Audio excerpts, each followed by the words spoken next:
I got nightmares in my head, I fear. Thoughts build up until I can't breathe. My mind fills up into a creature, and it haunts me so much that I can't breathe. I got nightmares in my head, I fear. Thoughts build up until I can't breathe. My mind fills up into a creature, and it haunts me so much.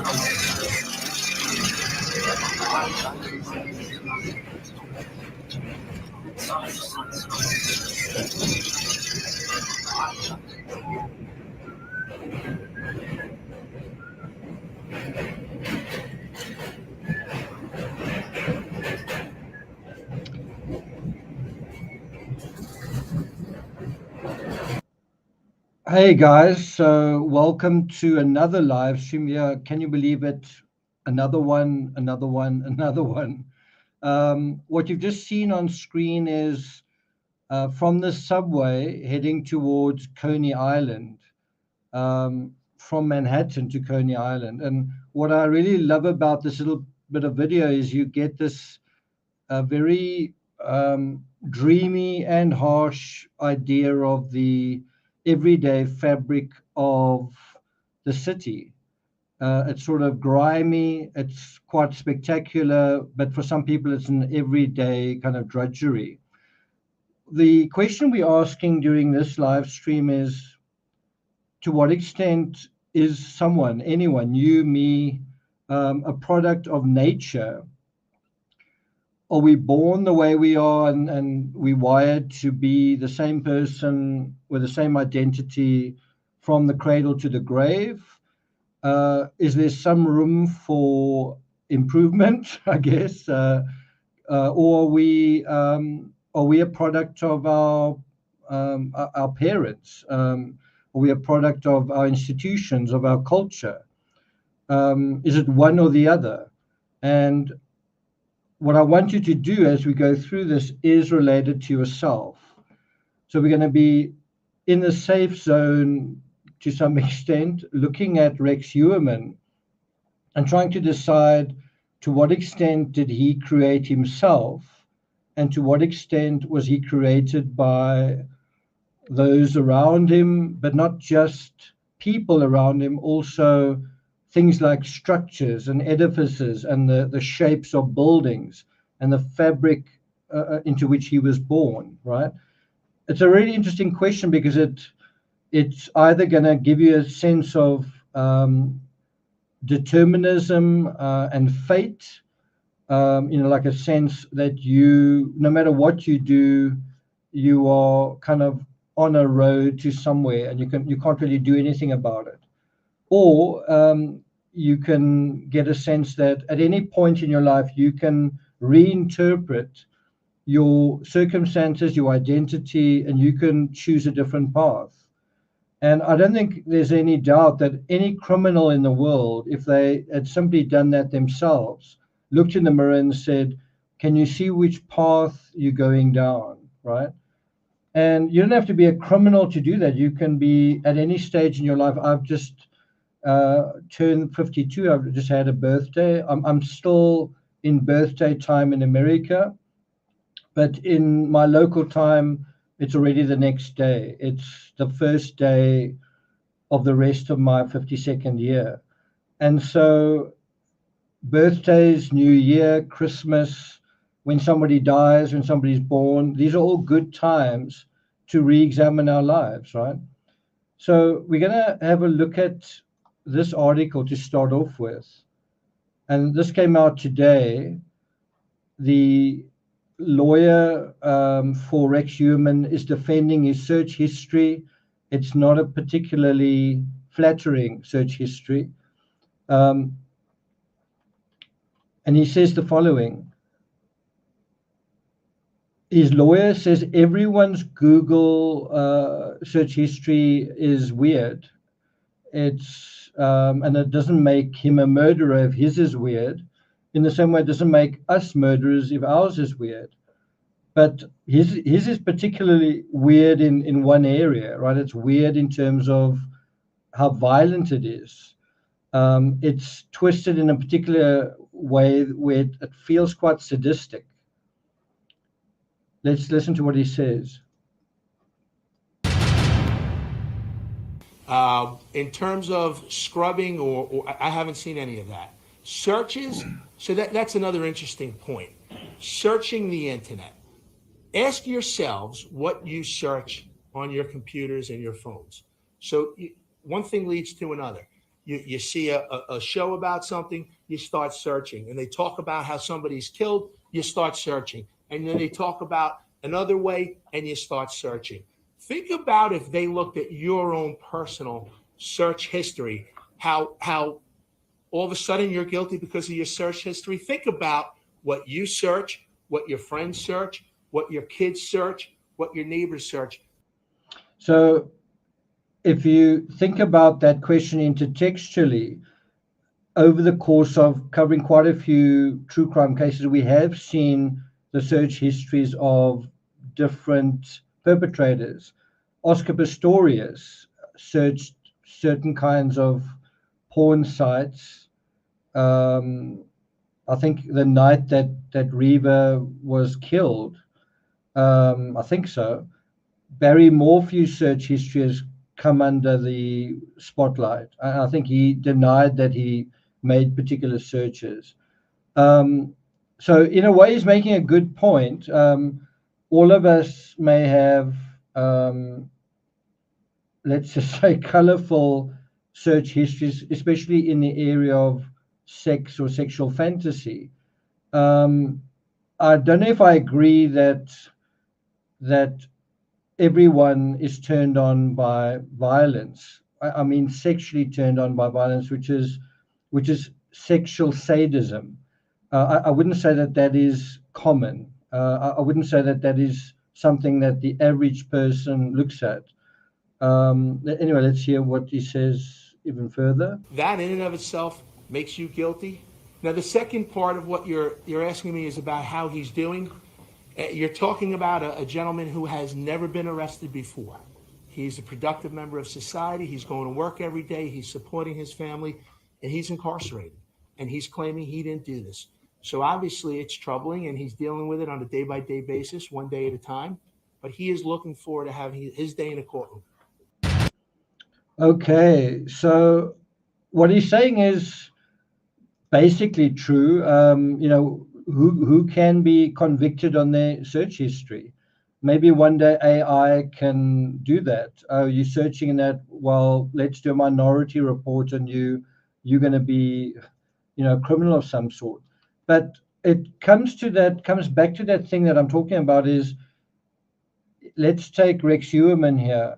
If he's searching repeatedly, habitually, frequently, obsessively for a particular kind of pornography, and let's say it's violence, let's say it involves hurting people, and he's doing that over and over and over again, isn't that going to lead to, a kind of pattern in his mind, a kind of pattern thinking? And if you have that kind of thinking becoming cyclical and um, uh, like almost, let's say, a default setting, is that maybe going to eventually lead to behavior changes? Because what you think about constantly, you manifest. And there's a really good and interesting key to how to change yourself. If you want to change yourself, change your thoughts. You can also try and change your behavior, but certainly you're going to need to change how you think about things as well. And that can also be, you don't necessarily need to stop and interrogate your thinking. You can expose yourself to different things, if you know what I'm saying, right? And so one of the ways that we entertain our thinking, our default settings, and entrench those default settings is when we almost daydream. And I was thinking about it, when you drive a car, you can kind of, your thoughts kind of go somewhere else while you're driving. And that's not very good. It's not good to do that. You need to focus on what you're doing. Otherwise, you can, in the middle of daydreaming, you don't see what's in front of you. And that is one of the the bad things about the algorithm these days is you get exactly what you want. You're interested in, at the moment, I'm interested in this guy who makes music with the sounds of cats and um, noises and things. And my phone is just full of that. And I'm now I've kind of reached a point where I think I've had my fill of that. But you can easily just keep clicking on something mindlessly, and then it entrenches that rabbit hole, if you will. And you might say, well, if you're watching funny noises of a cat turned into music, that's harmless. But how good is that in terms of developing your critical thinking? And even more so if you are searching pornography and you are getting, I don't think algorithms really reinforce that aspect. But if you are repeatedly reinforcing it yourself deliberately, then how can you go down a path that's going to have a positive end result? How can you not reach a finish line that's going to be like at the end of a road to ruin, your ruin, your ruin, and somebody else's? By the way, I think my one eye is like really red. That I haven't been crying or taking drugs. It's just a little bit of hay fever, I think. So don't worry too much about that. But this is the area we are preoccupied with, Gilgo Beach. And what's so interesting in this case is this is part of the psychological background where Rex Human grew up. And so it does feel like nurture must have played some role in his life, but also nature, his environment. And then the question is, which one more than the other? Is it more of nature? Is it more of nurture? And what is the way out of that? If you are caught in like a downward spiral, what is the way out of that? Could you change your environment? Can changing your environment change your thinking? Can changing your thinking change your environment? Which one is more helpful intuitively? So the other thing that we want to look at, and we'll go into the actual motion. To be honest, I'm not quite sure why this is making the news in January of this year. It was already well known 6 months ago. In July, we already knew what his search history was. But since it's a back in the public space, let's talk about it. But I want to take the conversation beyond that. I don't want to just review this. It says here, HEUERMANN used the Gmail account Sandbagger303 to scour the web for pornography. He had disgusting searches, including medieval torture. And so you can clearly see, I'm not going to mention all of them, but you can clearly see there's a sadistic element underlying all of this. And sexual sadism is actually a common motive for serial killers. It's not. I'm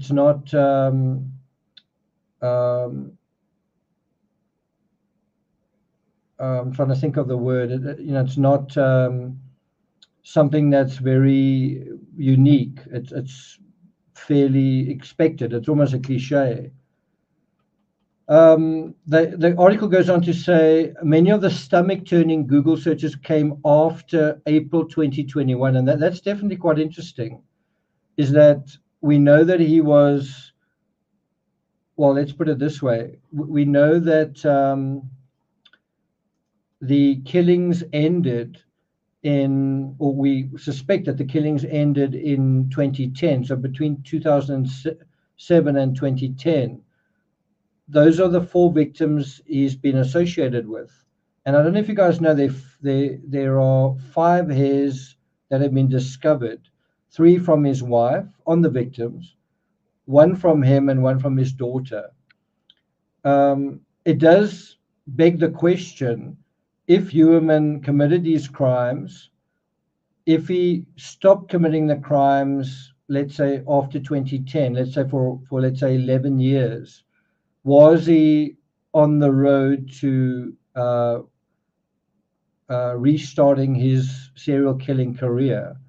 If and I guess what I'm trying to say is, if pornography was lighting the fire of, you know, that particular aspect to his motive, and perhaps he I don't want to say forgot about it, but stopped obsessively searching in a particular area, and then he started again. Isn't that really typing in the same formula for that criminal psychology to be reactivated? And maybe you'd say it's not as simple as that. It's not just search history. It's what about stress at work, and how does he feel as a human being? Does he feel happy? Does he feel confident? What's going on in his home life?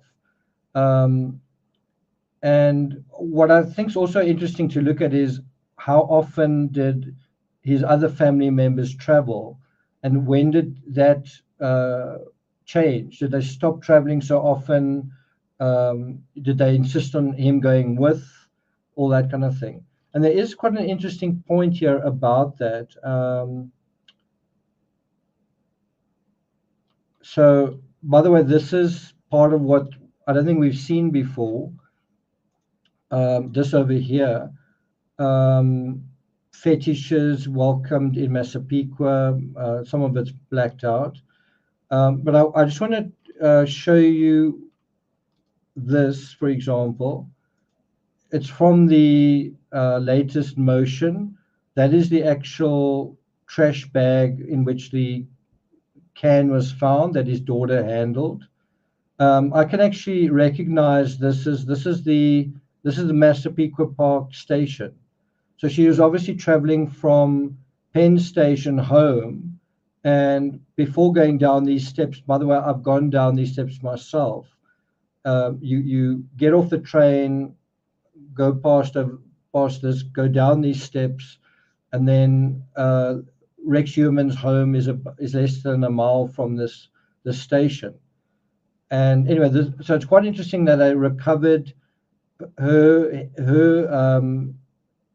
DNA and his DNA from trash cans. Anyway, do you guys want to see some photos of this sort of area? If you look closely, it's yellow and green over there. You can see like yellow next to the railway line. There's green over there, and then there's kind of a yellow billboard, right? So let me show you the photos that I've taken in that area. There's the yellow, not quite the right spot, but there's a trash can that looks exactly the same, right?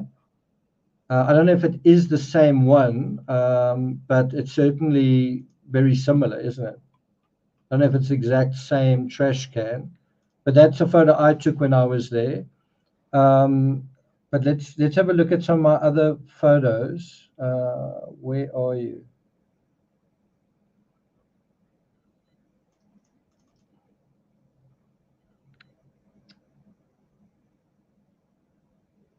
I think this is mostly video, but let's have a look at it anyway.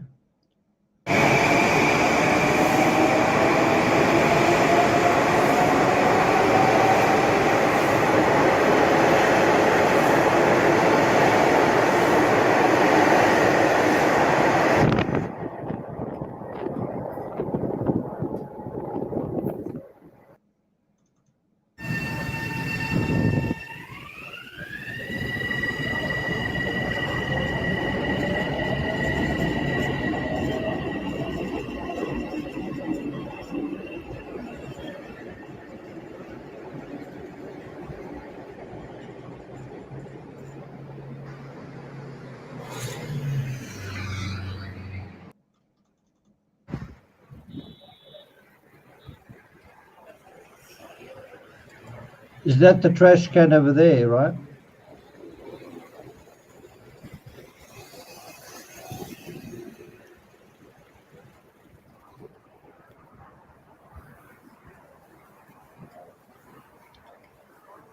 Okay, that wasn't supposed to happen. But I think you get quite a good sense of the slightly wider perspective from the video, don't we? Do you guys want to see a little bit more of that? Like, do you want me to take you through some additional photos, or do you kind of get the idea?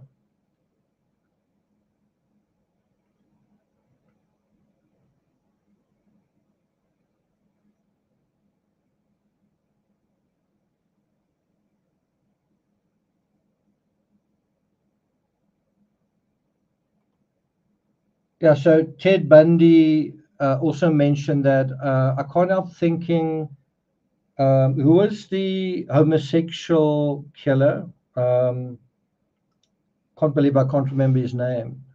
The guy who ate his victims, who was that?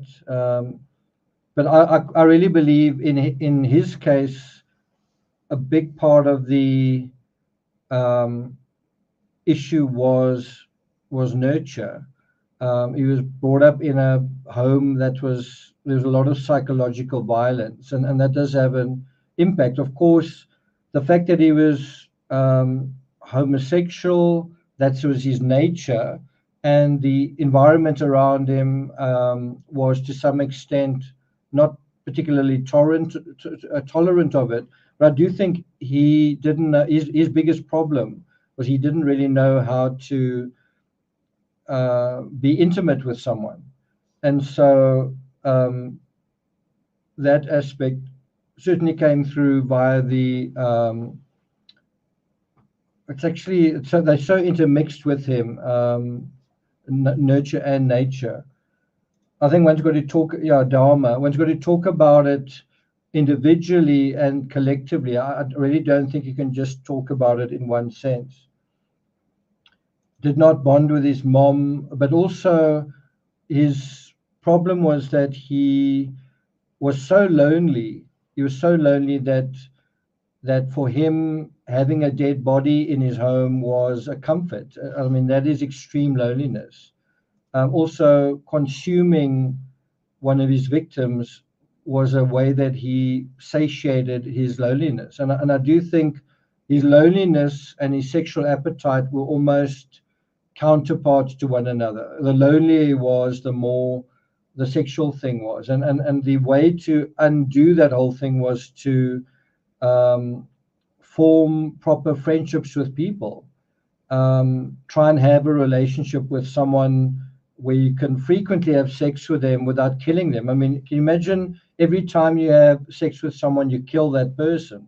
You're not going to have too many sexual experiences, certainly not with somebody else. Anyway, this is getting to be pretty grisly. It is a pretty grisly topic anyway, but yeah. So let's stick with Rex Heuermann. This is an image of his wife and daughter. And of course, they are now part of the story. I would normally not show images of them, but they're now participating in documentaries, and there's evidence from them that is now part of the case. I certainly don't think that they've got any involvement other than that. But what I do want to emphasize here is where they say that they weren't in. Oh, so let's go to the affidavit for that. I just want to get to the point where they say they weren't even in the same area where Heuermann was when a particular crime was committed. So I want to just go there. Not sure if I'm going to be able to find it very, very quickly, but let's see. Can you guys see that? So obviously what you've seen now in that New York Post article is to some extent derived from this 56-page document, which came out just in the last couple of days. I hope I've got the right one here. Just go to the end of it. I think I've got the wrong one. I really hope I've got both of them here. Is this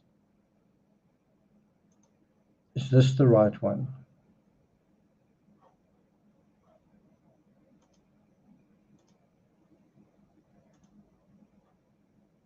The one I'm looking for is this one. Let's go through it.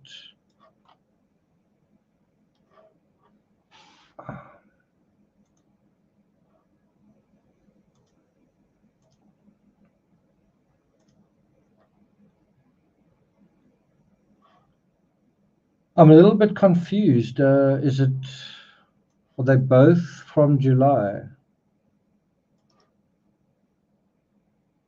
July 24.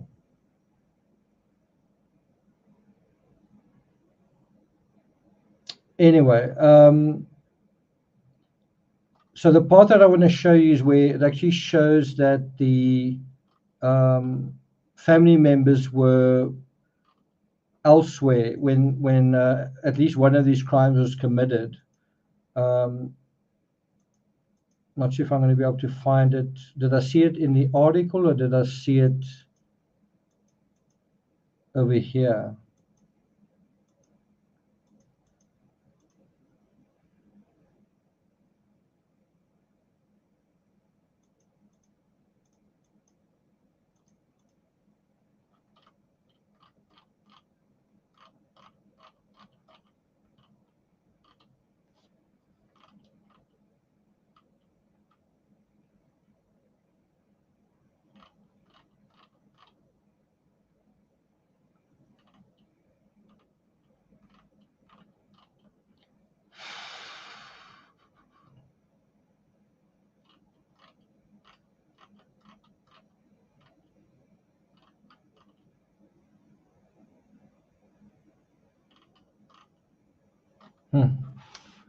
Okay, well, I thought I knew exactly where it was, and now I can't actually seem to find it. I'd really like to show you because I think there's some people who are going to be making the case that could they be involved, right? So I really do want to show it to you if I can. Maybe it's in this article.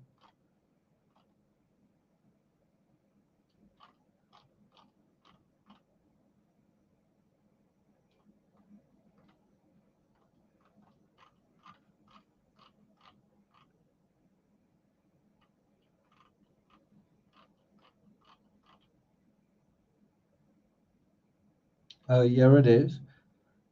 HEUERMANN waited until his wife and children were out of town with family in Atlantic City when Brainerd Barnes was killed. Can you guys see that there? So I wonder if I can do a search for Atlantic City. I wonder if it's going to come up here.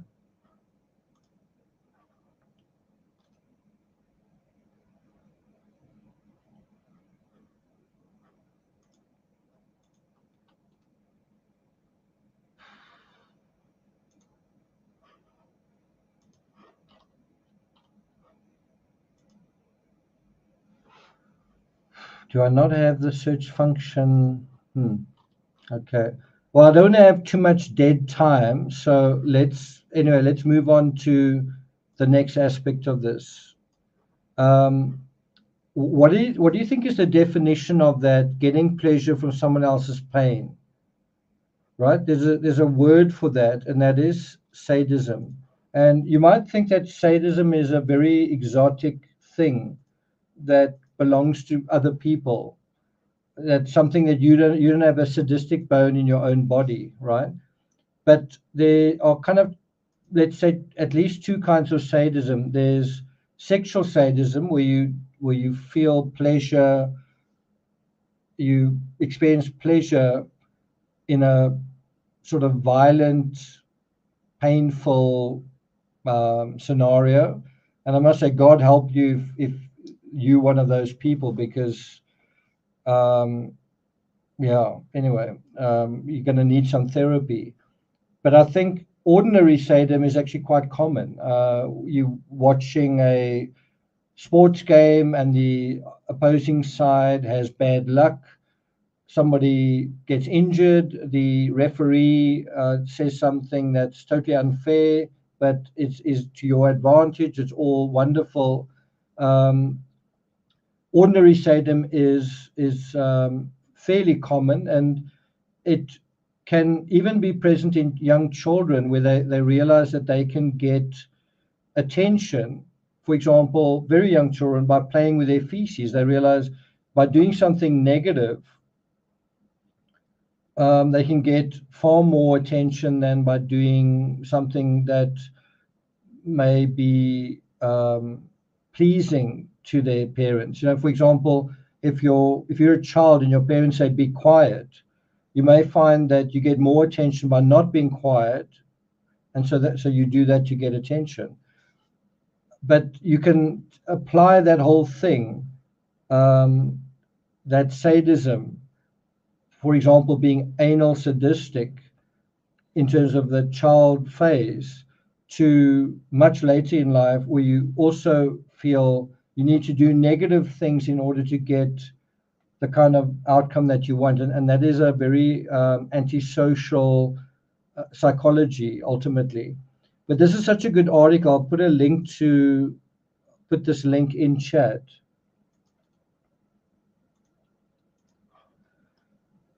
And it was written on the 14th of August, 2023, so about a month after we knew about the Gilgo Beach serial killer. And she talks about, um, her name's Dr. Joni E. Johnston. She talks about some serial killers are likely motivated by sexual sadism. And it does look like the Gilgo Beach serial killer was. And this is the part that I think is really important to emphasize, is that it's actually quite rare, right?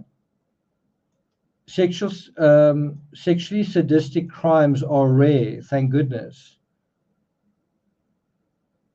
But sadism is not rare, right? Let's put that in chat just to emphasize it.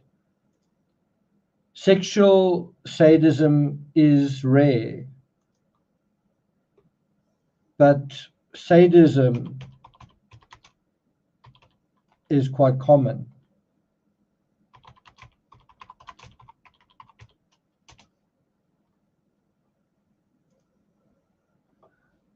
And that is where you can have a situation where parents can be somewhat sadistic in their just the way they are, and a child in that environment might find they get attention by being sadistic themselves, and then that may lead to a potentially, how can I put it, where that attention becomes so, someone is so deprived of attention that when you do get that attention, it's such a rush that it actually becomes confused with a sexual impulse. So let's go through a little bit of this article, and then I'm going to go into what I want to talk about. When the alleged serial killer Rex HEUERMANN was arrested, and at this point he's been charged with the murders of 4 women. That's just a development in the last couple of months from this one. Sadistic was the first word that popped into my head during the press conference. My reaction was based on some of the information presented by law enforcement. And then that was found on his computer. The fact that the victims were bound, and in one case bound with 3 belts. And it's interesting that the belt that one of the victims had around her had HM on the belt, and HM or WH. And what could that be?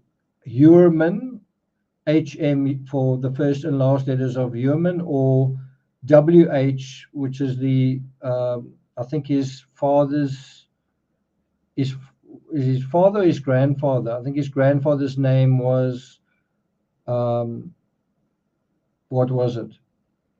What was his grandfather's name starting with a W?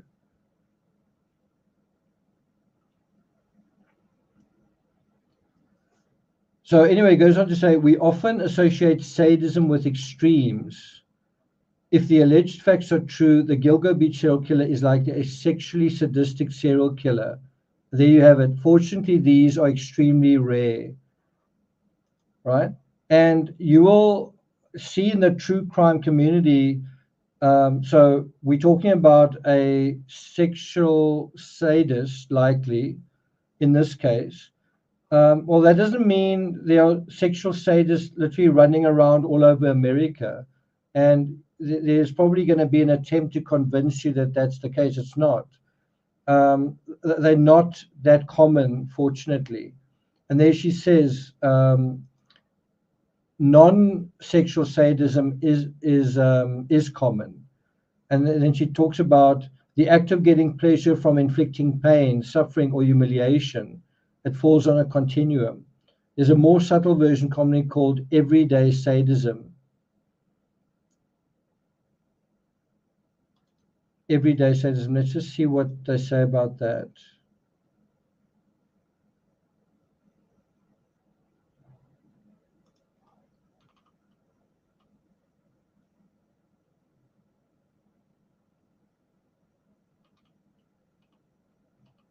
You see a lot of ordinary sadism from the true crime community in comments. You see remarks being made that are actually quite sadistic.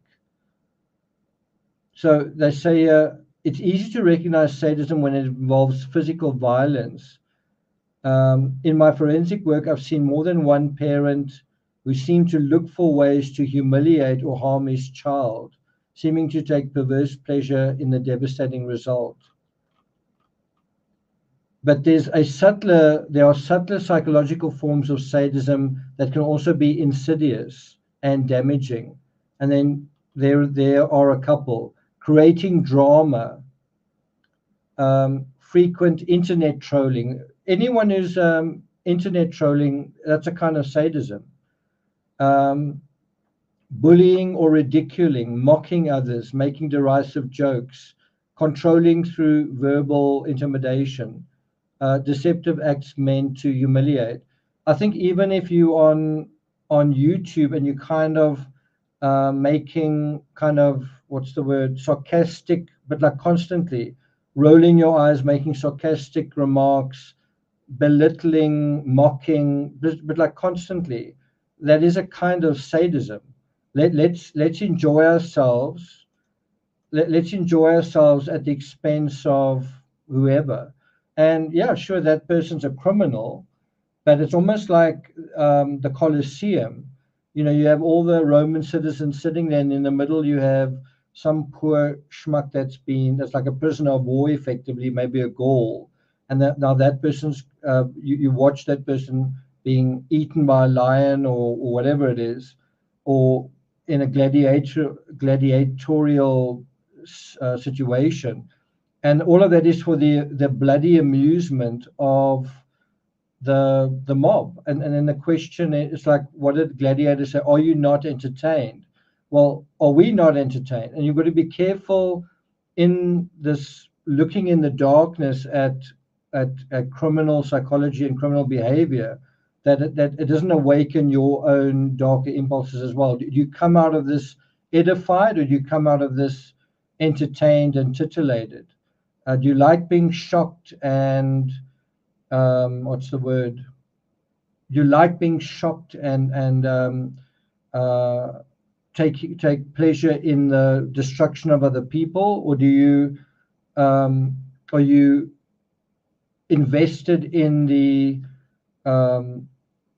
in things like truth and justice? Because I think often true crime is pretending to be about truth and justice, but it's actually about a sadistic interest in the cases that we're covering, very thinly disguised. So she goes on to write, you might be wondering how sadism is different from psychopathy. While both can involve cruel acts, the primary difference lies in their attitude towards harm. And so what she's talking about here is, if you're sadistic, it doesn't mean you're a psychopath. If you're cruel, it doesn't mean you're a psychopath. A psychopath doesn't necessarily feel remorse. There's actually an absence of feeling in many ways. Sadism is actually about enjoying feelings, feeling a lot of pleasure, kind of getting a sense of revenge. The one is more about feelings and emotions, the one is to some extent not. She says, for a psychopath without sadistic tendencies, think about that. You have a psychopath who doesn't take pleasure in hurting someone else. Then another's pain is inconsequential. They don't care whether the person suffers or not. It's kind of a practical thing that they're trying to get, right? And I think there's a lot of confusion between that to say, oh, all psychopaths are sadistic. No, they're not. You get in a way, I would say a sadistic criminal, especially a killer or a sexual sadist, is far more dangerous than a psychopath. You get a lot of functional psychopaths that are kind of harmless. They might be chefs or CEOs or journalists, even, whatever. The problem is, if you're a sadist, then you want to hurt people, whether it's psychologically or physically, because of the payback, the payout. Is that the word? Yeah, the reward that one gets from that. I don't want to say one, that the sadist gets from doing that sort of thing. So everyday sadists actively seek to cause suffering in others. I wouldn't say that's the same as psychopaths, right? So if you really want to insult people on YouTube, I'm talking about the criminals. I don't know whether psychopath is such a good example, because there are a lot of harmless psychopaths. Someone who's truly who's truly, let's say, evil. Think about Chris Watts during the Sermon on the Porch. He seemed to be obviously taking sadistic pleasure in where he was on that Tuesday early afternoon. He seemed to be happy. He seemed to be in a good place psychologically. When he was talking about his kids not getting dessert, he was laughing out loud. He was chuckling out loud. By the way, I'll be doing part 2 to that analysis tomorrow. Payoff, yeah. Right? So she goes on to say, they are unlikely to act in a way that would be criminal or dangerous. That's the everyday sadist. But you've got to be careful. Someone who is clearly sadistic, maybe they watch movies and they enjoy a particular kind of movie, that could escalate into how they treat animals, vandalism, and it can easily escalate.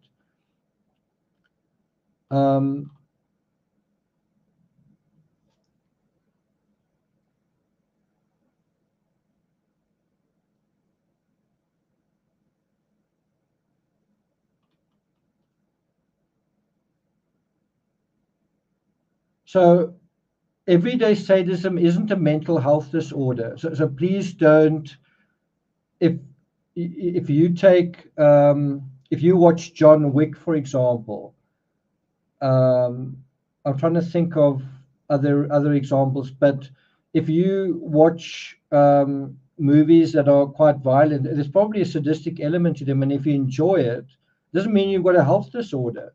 But when it gets to a certain point, and it is linked to low self-esteem, it is linked to depression, it is linked to anxiety, and you are now connecting your personal circumstances to expressions of violence where you feel good about yourself, that can be very dangerous. And it's hard not to think, when you look at HEUERMANN's home, you look at him described by some ordinary people as an ogre. You look at how he was trying to make a life for himself in Manhattan, it's hard not to imagine that would be filled with anxiety. It's a very competitive environment. It's a very high stakes environment. It makes one wonder: did his sadism, but specifically sexual sadism, if that is present, did it come out of low self-esteem? Did it come out of anxiety? What do you guys think?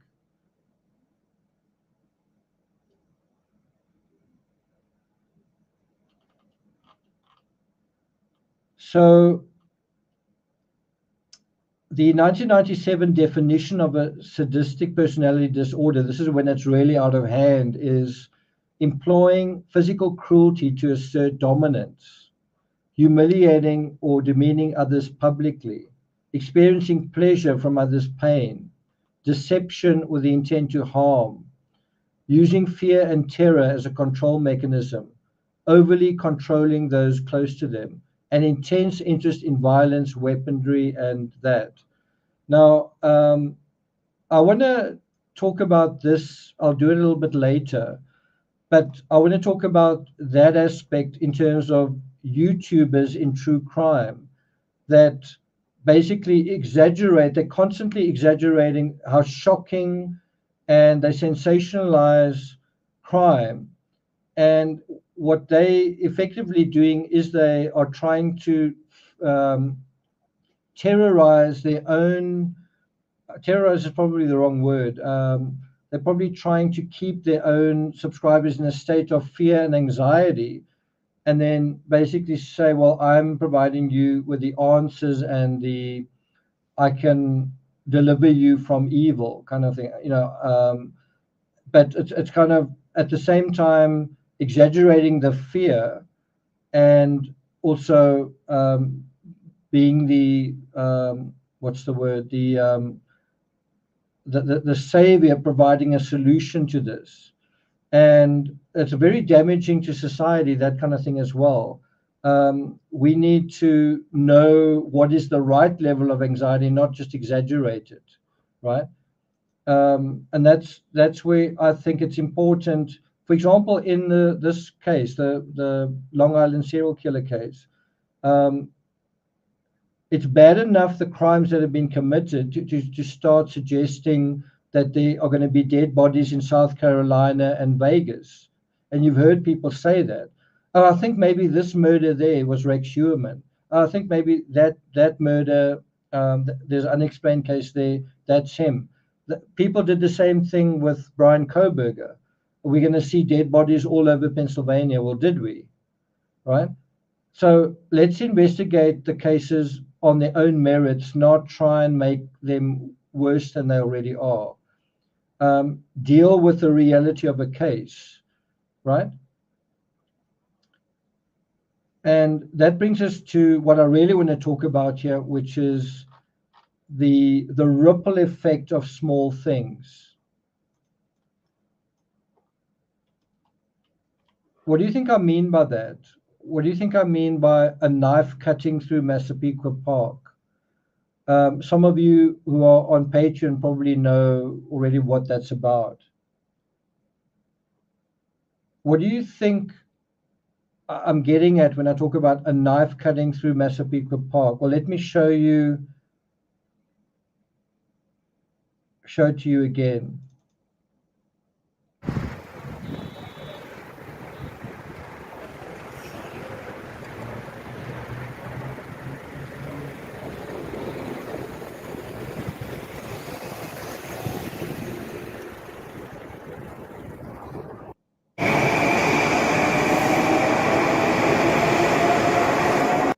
It's great.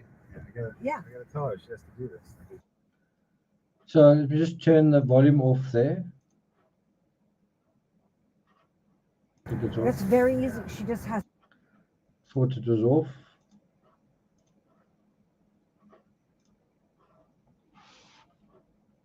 What do you think I mean by like a knife cutting through Massapequa Park?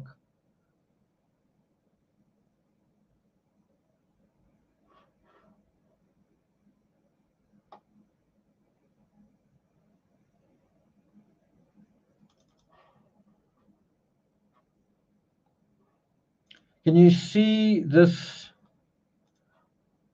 This is the railway line going all the way through there. It's like well above ground level.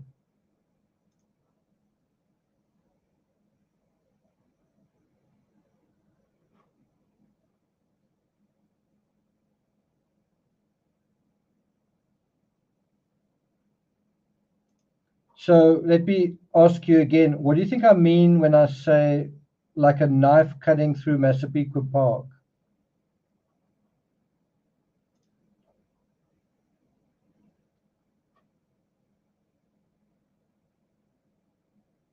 I'm referring to the Long Island Railway going literally from Manhattan.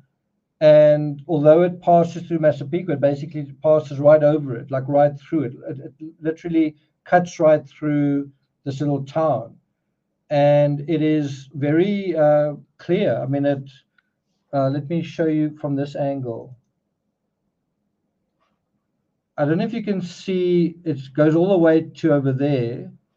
Let's go back slightly. Right, it's all the way there.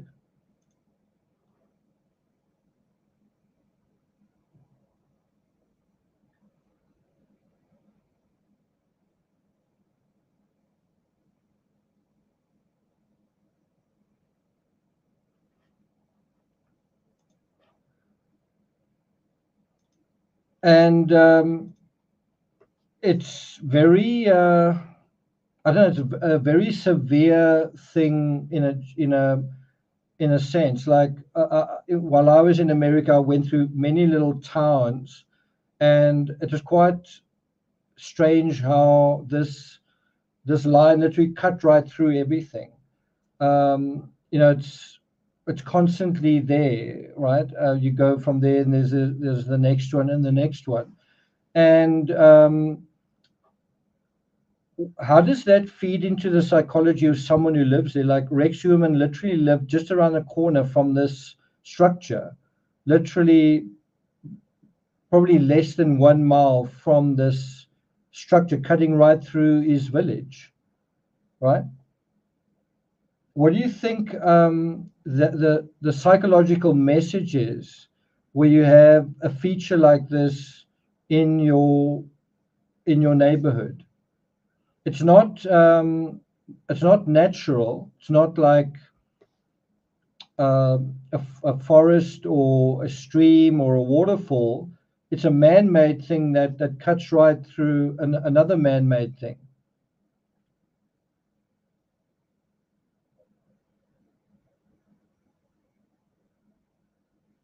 And so what it's saying in a way is it's okay for men to make things that cut through other things that men have made, if you follow what I'm saying. So what I'm really talking about is the psychology of architecture to some extent, is where you're not sensitive to the human living space.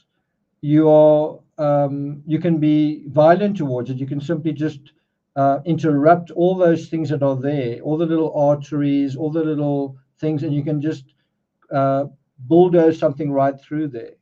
And what do you think that says to someone about sadism, right?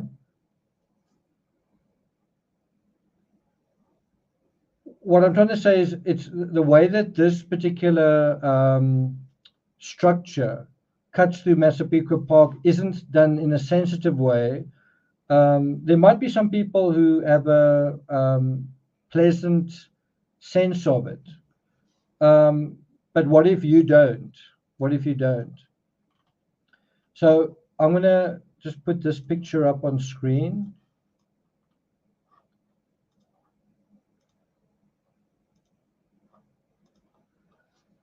So the most surprising thing for me about Massapequa Park is this gash that's torn right through it. The railway line dominates the little hamlet and in some places towers over it. But it's impossible not to have a sense also that the fortunes of this little place are cut into two. They're divided by a railway line that is little more than one of many arteries feeding the urban frenzy that is New York and Manhattan. In some ways, Massapequa Park simply feels like a means to an end. It exists not in and of itself, but as a derivative of somewhere else. Now imagine feeling like that about yourself. Imagine the self-esteem involved in that, where you say, I'm not who I am, I'm simply the result of someone else doing whatever they're doing. Right? I'm just part of someone else's scheme. It's almost like being a slave. I don't really exist in and of myself. I'm simply a, what do they call it?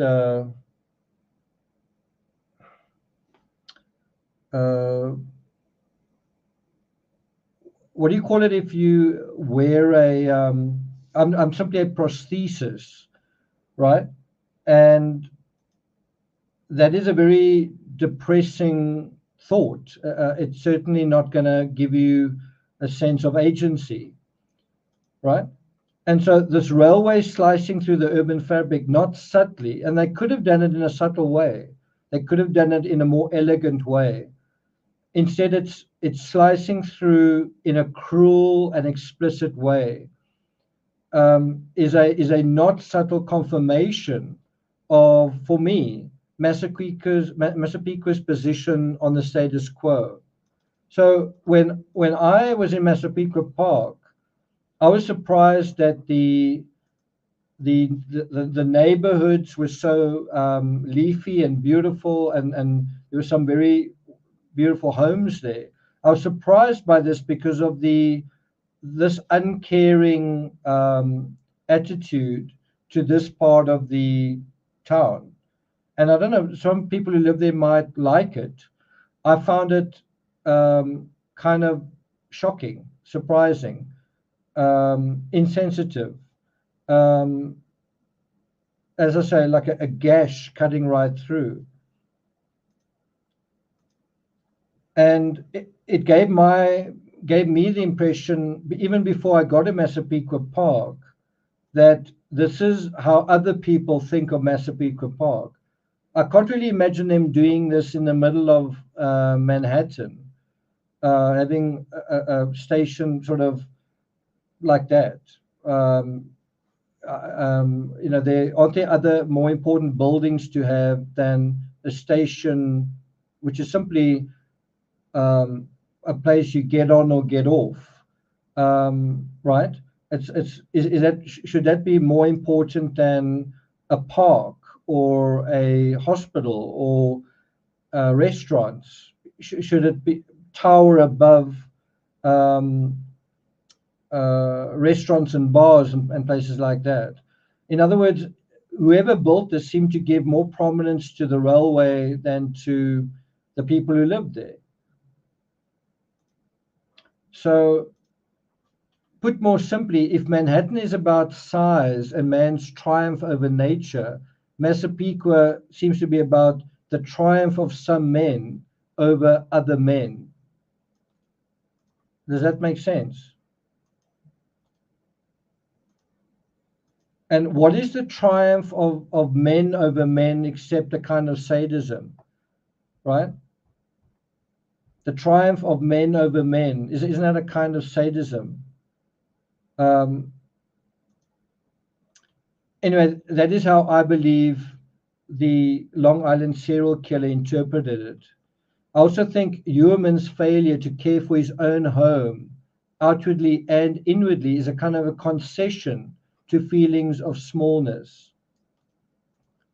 And this is really the core of why I put all of this together. I was thinking about the whole case, the whole Long Island serial killer case, and I simply thought of it through the lens of smallness. Did all of this happen, all of this pain, all of this misery, was the seed, the psychological seed behind this, a feeling of smallness? Not even that, just smallness. And where does that come from? Why do you feel small? Do you feel small because the structures around you are very big? Do you feel small because where you live is in a place where the structures aren't very big, and it's not far from where the structures are very big? Do you feel small because people around you have moved on into somewhere that's important and significant and as a different status quo? Is it institutional, or what is it? And that again brings you to the nature versus nurture question. Bruni says the Long Island Railroad in other towns is in the periphery. And so here, this thing that should be somewhat secondary in a way, I mean, railroads, as you say, in most towns are kind of off to the side. Like, let's get on with the business of what we do in this town. If you need to go somewhere else, well, just go to the side. Just the same way as airports are sort of not in the center of cities, right? So what does it say about someone's attitude to a town when you have a railway like this going like right through the middle of it? It seems to be saying this is not an important place, and the people who live here aren't important either. And what if you adopt that same psychology? You say, you know what, that's true. This place isn't important, and there's certain people in the world that aren't important either. Smallness in the face of nearby things that are gigantic, and in the face of them, he feels timid. And again, I've said this before, it's one thing to say this. Okay, so small, big, big whoop. What are you talking about? Well, when you go to Long Island and then you go to Manhattan, you're not just dealing with small things and big things. You're dealing with some of the biggest things in the world, some of the highest buildings in the world, some of the biggest bridges in the world, also some of the most expensive real estate in the world. New York is I think it's tied with, I could be wrong, it's tied with Zurich or Geneva as the most expensive city in the world. So we're not just talking about, okay, you're big, small, big whoop. We're talking about, in terms of human scale, this is as big and small as it gets. And could there be some psychological trauma in that, in going from big to small and back again repeatedly, and getting a like a, what's the word, a visceral sense of cutting through a community every day, just in going to work and coming home? Just have a look at some of these structures.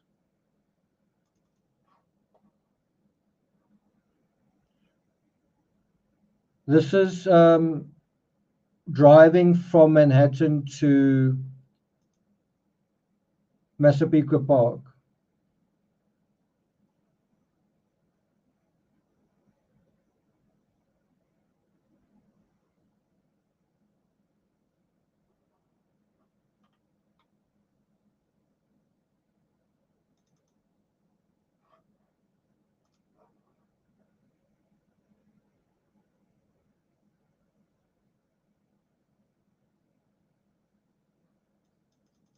This is going from Coney Island back to Manhattan.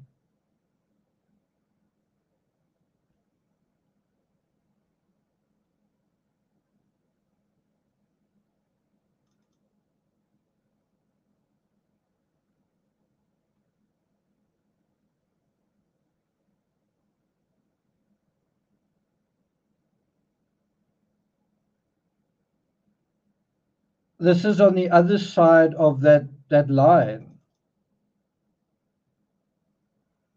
quite far from Manhattan.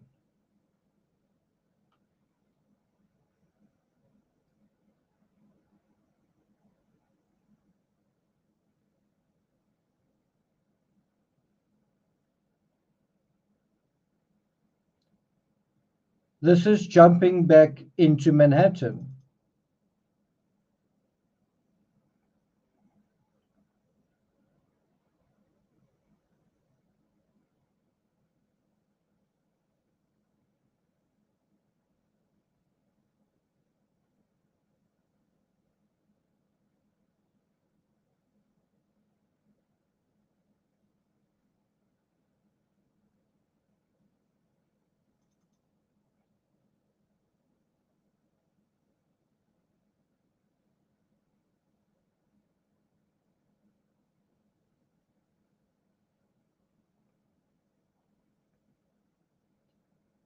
Do you see kind of a difference in scale from the one place to the other place?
Okay, I'm not quite sure if I can rotate this.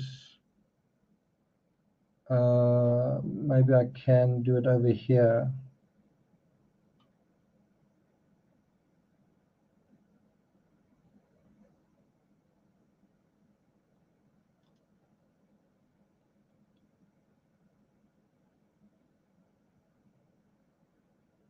Rotate.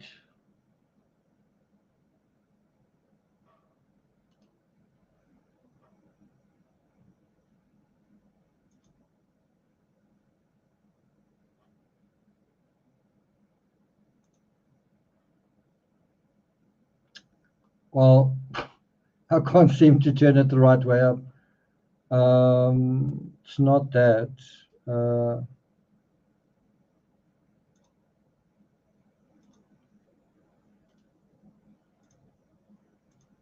There we go.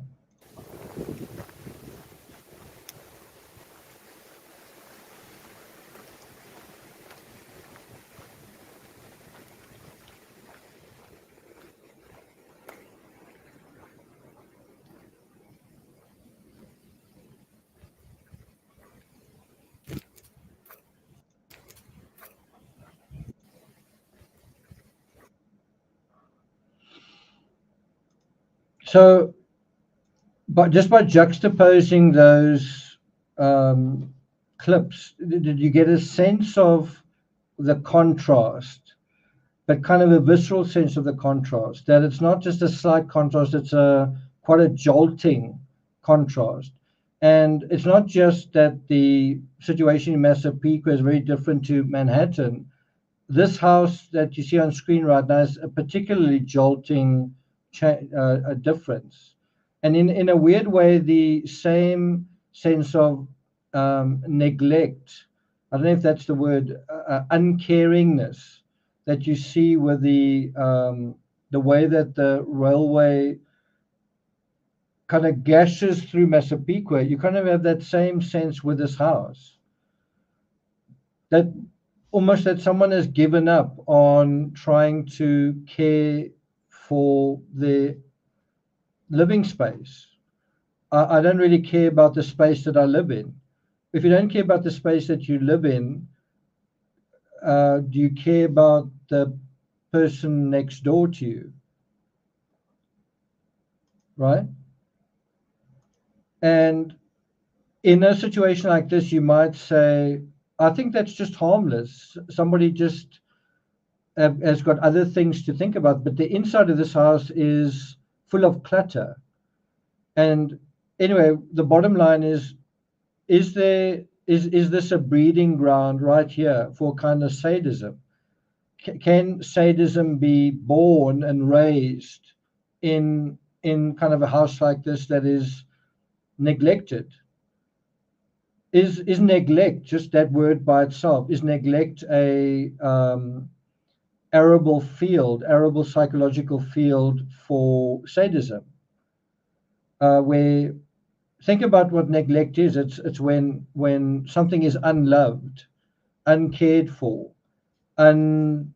unnoticed, and in that situation, someone may feel deprived. They may feel frustrated, angry, lonely, and all of these feelings building up. And so, how can they get on top of those feelings? Yeah, exactly. Okay, so smallness in the face of nearby things that are gigantic, and in the face of them he feels timid. Doesn't this look like a house that has started feeling timid in the face of what is around it, where it finds itself? I mean, just look at this for comparison.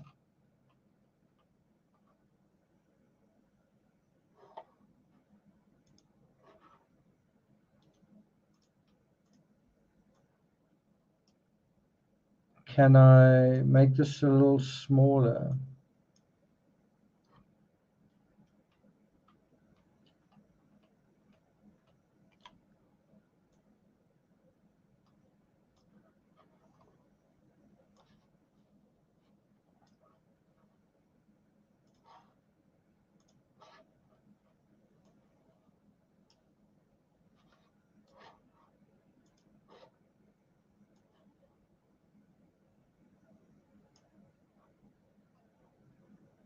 That's a very odd picture because, let's do it like this. That's a very odd picture because, in a weird way, the HEUERMANN house looks big, and the Empire State Building looks small. But I mean, the reality is the opposite, right? The reality is this, that this is a enormous building, and an incredibly tall building as well, right? One of the tallest buildings in the world. And this is one of the most ordinary buildings you've ever seen by comparison. And that is where you have this kind of psychological mismatch. Is the guy who lives in this house doesn't just live in this house, he works in the shadow of the world's tallest building, and he's an architect. It's not just a slight mismatch, it's an incredibly extreme mismatch. What is a better word for mismatch?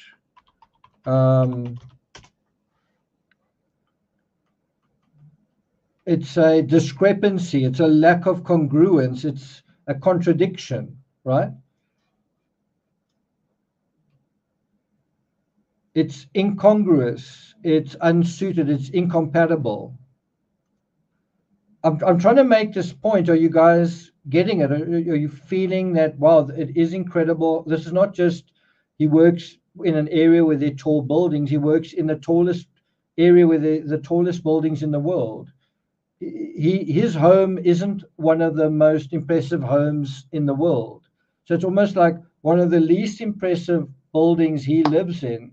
And then he goes to this environment with some of the most expensive buildings and tallest buildings in the world, and he's an architect. I don't think the fact that he's an architect is irrelevant here. I think it's extremely relevant. I think it's supremely relevant. And that's why I'm also talking about this gash through Massapequa Park. Architecturally, what is that saying? You may not think it. Some kids that are there may not think about it. But I can tell you an architect thinks about it. An architect thinks about how structures need to either stand out. And I can tell you, typically, ordinary railway stops shouldn't stand out in the fabric of quite a beautiful town. Massapequa Park, aside from that stop, is a very pretty little town. That stop gives it a very grimy, seedy feel, which is totally unnecessary and totally at odds with a small town little place. And so, what is that saying? This attitude to, well, I don't care about the small town people who live here. I don't care about the little things that are going on here in this community. I'm just going to put this line right through it. And in other words, it's in an architectural sense sending a psychological message, and that is being insensitive, being cruel, being uncaring, and in a way, it's a sadistic message saying, sorry about you guys, we are from somewhere else, take it or leave it, right?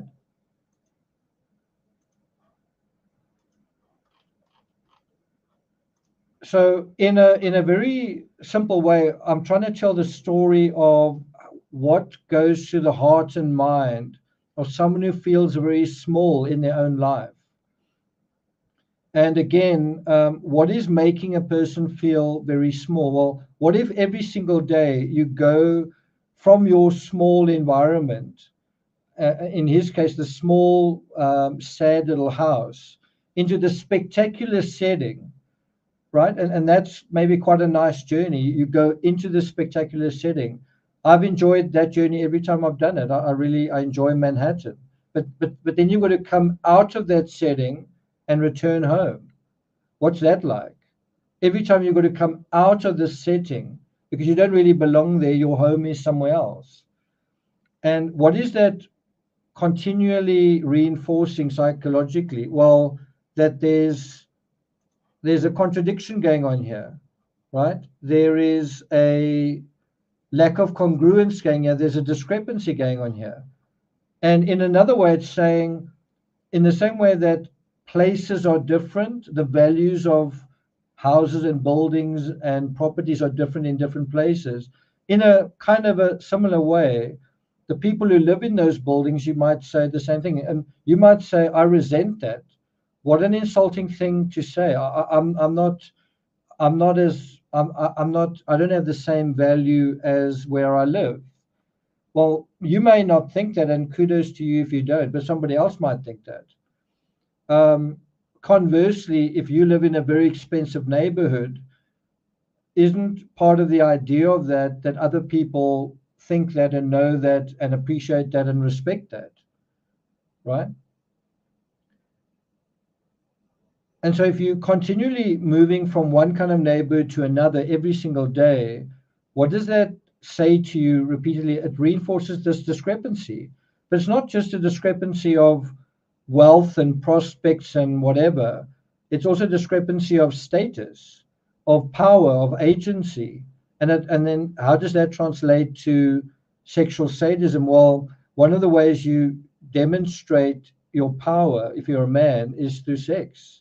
One of the ways you demonstrate your agency, if you're a man, is through your sexual potency. And what if you find you don't even have that? You meet people and they fob you off. You in a bar in Manhattan and the girls aren't really interested in you and they're interested in the guy standing next to you.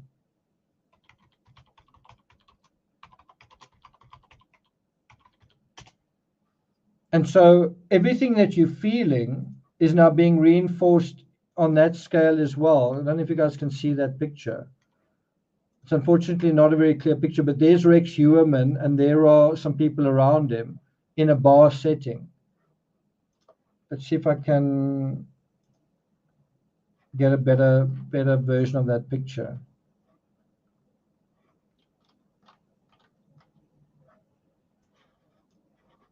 Here's the article. Gilgo Beach suspect Rex HEUERMANN was a blank cipher who lacked empathy. He rubbed peers the wrong way. He worked as a building code stickler, but he still loved after hours, after work happy hours. He loved that, but do you think he got the kind of outcomes that he was looking for? Do you think when he was in Manhattan, rubbing shoulders with the crowd that were there, do you think that they checked? Look at what what is being advertised here, workouts for seniors. That's what Google thinks of me. Anyway, so there's a little bit of a better example. Do you think he's fitting in with that crowd? Does he look at how everyone is smiling there? Do you think he's really fitting in with that crowd? Do you think they think so? Do you think he thinks so?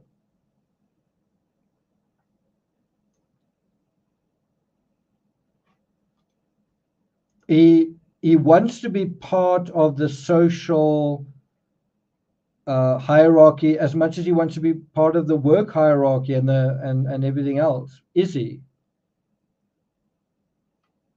Well, why is he calling up prostitutes, and why is he interested in these, specifically interested in pornography that involves domination and submission? It's because he feels like he doesn't have any sexual power. Does he have any social power? Does this house look like it's got social power?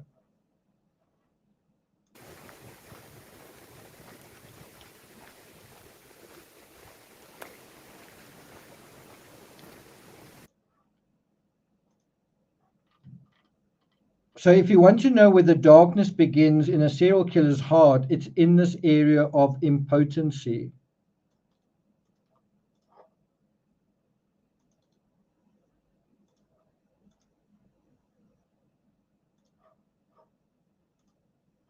Okay. In males, it may express itself as a lack of sexual agency, but it translates symbolically to something far more existential: helplessness, inability, lack of power. In a word, feeling small. There's something incredibly phallic about the Empire State Building. It looks like a very long, very tall, very erect, you know what. What does this structure look like on screen? It's not very tall. It's not very, doesn't seem to have much power behind it.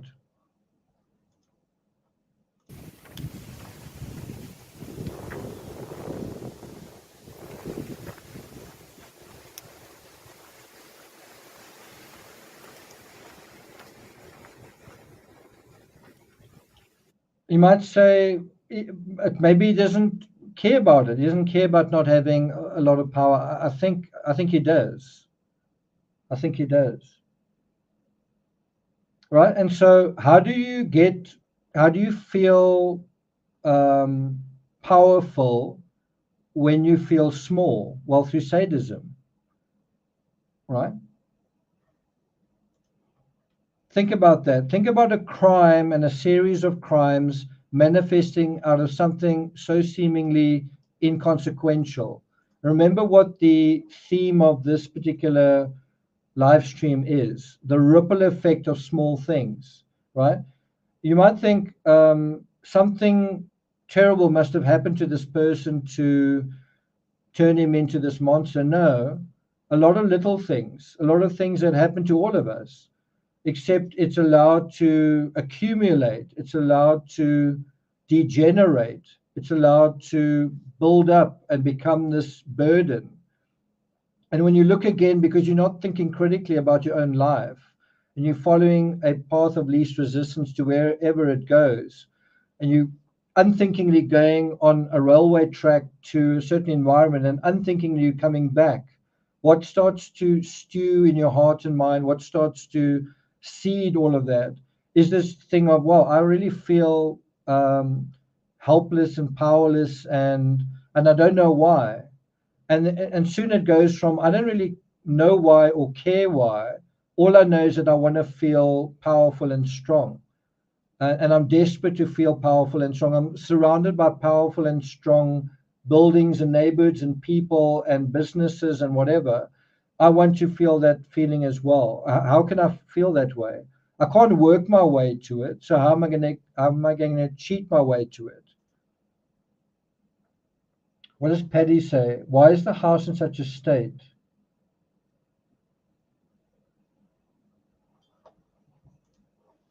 surely the people who feel smallest should be the least capable of crimes. And that's where I think people have it totally the wrong way. People think monsters are born, and monsters are born evil, and monsters are born powerful. No, monsters become monsters through the ripple effect of small things. Think about Hitler. Was Hitler a big guy? Were Hitler's issues big people issues? Think about Napoleon. Was Napoleon a big guy? Was Napoleon's issue big people's issues?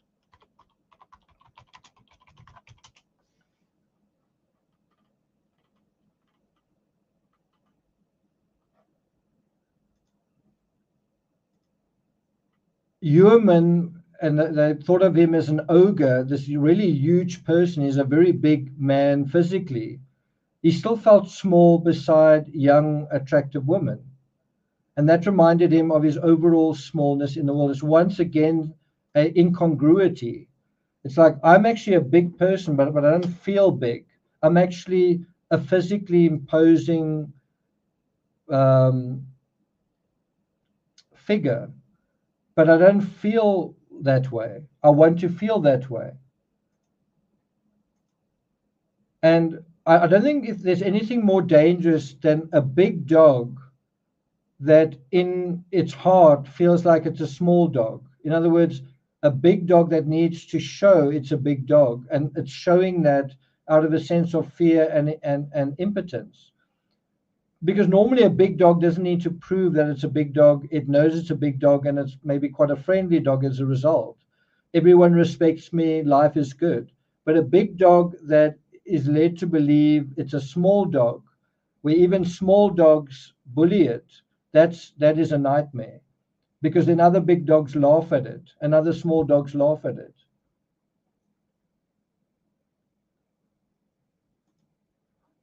Okay, are we getting somewhere? So I realize much of my analysis tends to be very esoteric for the masses. I mean, there are only not even 200 people in chat right now. I must say, it feels like a little bit of a slap in the face. You go to Long Island at huge expense. You go to Manhattan and you stay in a hotel at considerable expense. And true crime doesn't apparently seem to really give a shit about it. Who cares what you think? You were there, so what? What do you know?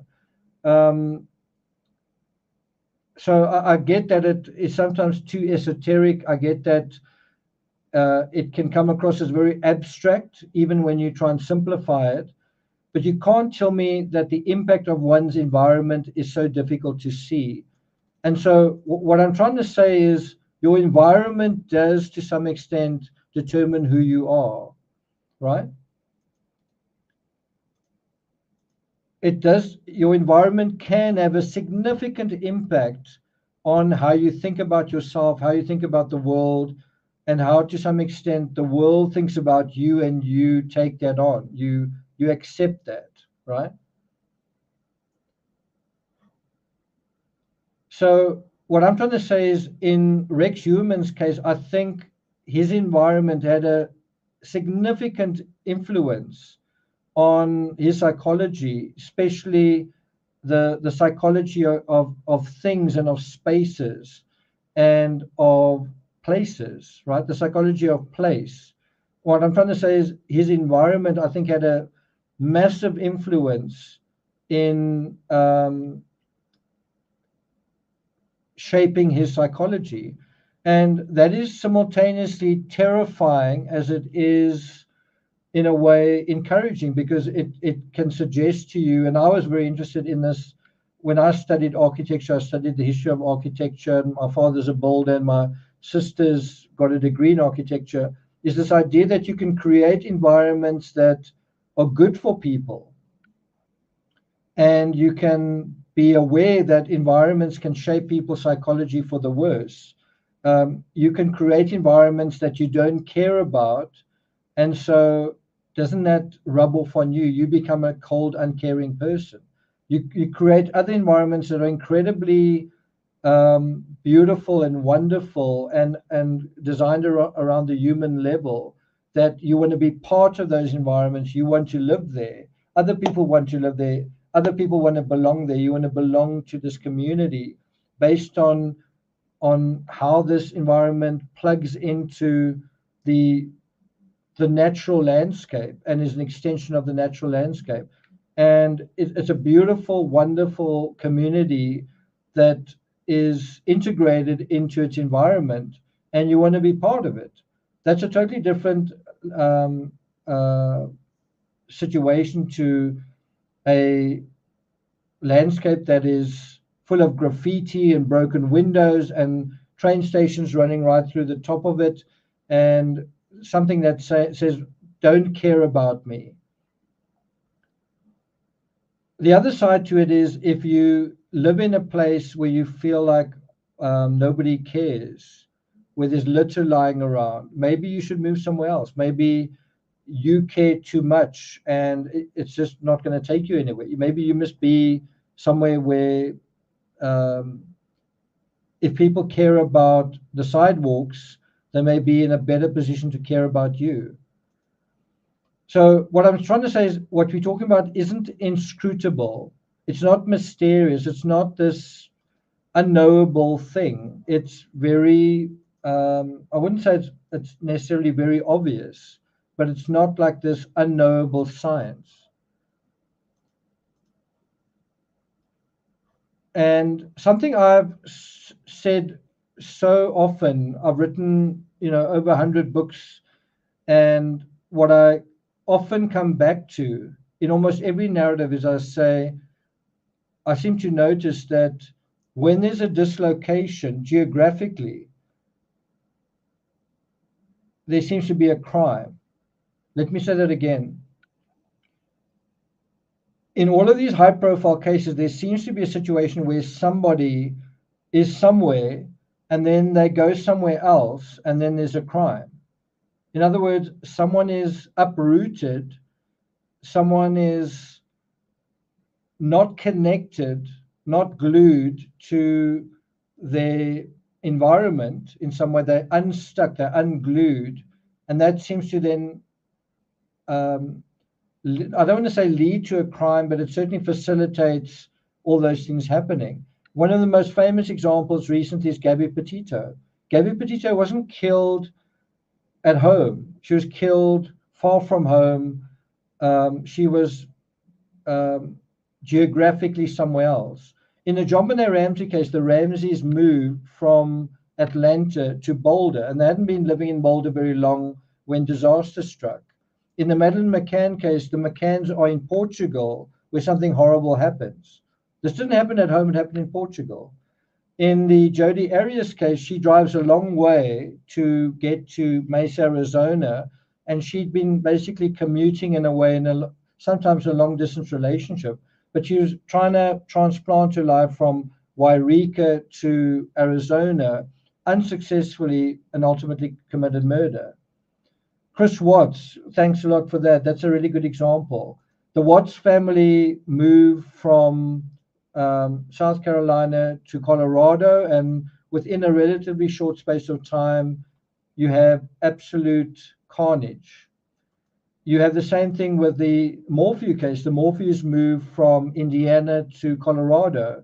Within 2 years, murder. You have the same thing with Kelsey Bereth. She moves from California to Woodland Park, Colorado, and it's also within a space of about a year or two, she's murdered. All of these cases involve someone who's somewhere going somewhere else, and then something goes wrong. What's that all about? Is it that they don't fit in? Is it that what is going on? In the Rebecca Zahau case, Rebecca Zahau wasn't really let me just go to that. Rebecca Zahau didn't really grow up in Coronado, but that was where she ended up, and that's where she died. I just want to look at her backstory. She was born in Burma, northwestern Burma. She moved to Phoenix, Arizona, and then from Arizona she began dating Jonas Shacknai, and then she died in Coronado. She was also totally transplanted. What are other cases? Scott Peterson moved to Modesto.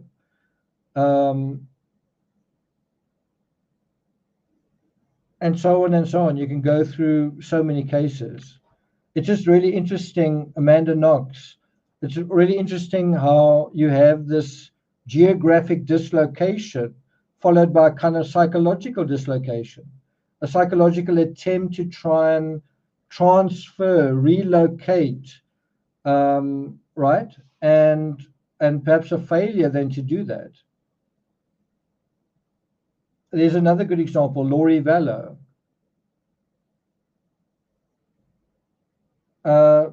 Thanks for that. Anyone, any other cases that come to mind? Oscar Pistorius was traveling around the world. He would live for 6 months in, I think, Italy or Spain or somewhere. I think it's maybe Italy. And he was about to move home when this crime happened. He was about to literally move to another home. When Reva was murdered, they were literally talking about traveling to events elsewhere. Reva had actually moved from the Eastern Cape, Port Elizabeth. I think she may also have worked in Cape Town, but she'd moved to Johannesburg, so she also wasn't from there. Any other cases? Henry van Bedal had been a student in Australia, and it was about he wanted to continue studying at I think the University of Melbourne. Again, transplantation. Letitia Stork, didn't she come from somewhere else, or her husband was a military husband? Hadn't they moved from South Carolina? Brian Koberger lived in Pennsylvania, and then just before something horrible happened, he moved to somewhere completely different, Idaho, right? Am I making my point? Is there another case we can think of? Mo Wilson travels to Austin. She's not from Austin. She kind of is invading someone else's territory. She goes to Austin. She's not from Austin. Goes to Austin. Something happens there. She has a 10-day relationship. Travels there again on another day and is murdered. Right? Can we think of another one?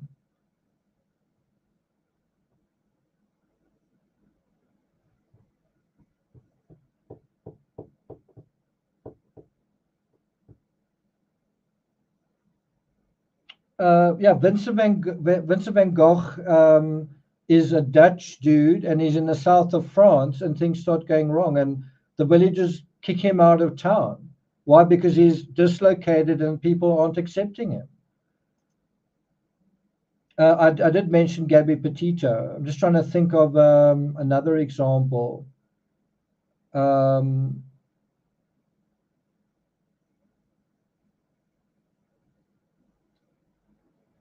I don't know if you could say Alec Baldwin. Alec Baldwin was on that's slightly different. He was on a movie set. He wasn't at home.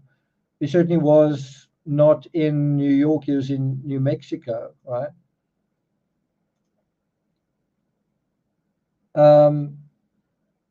If you think about even the disasters on Mount Everest, you're somewhere else and you're struggling to get traction in terms of who you are. But there's no one around you to necessarily where you can count on your agency being worth anything, right? Do you follow? If you go somewhere else new, you can't really rely on your boss or your auntie or a school friend to recognize who you are, you kind of got to start from scratch, right? Just trying to think if I can think of other cases.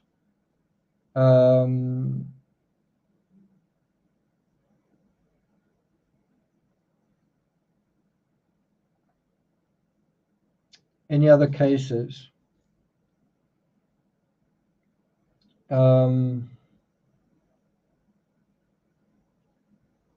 Just trying to think of one more case.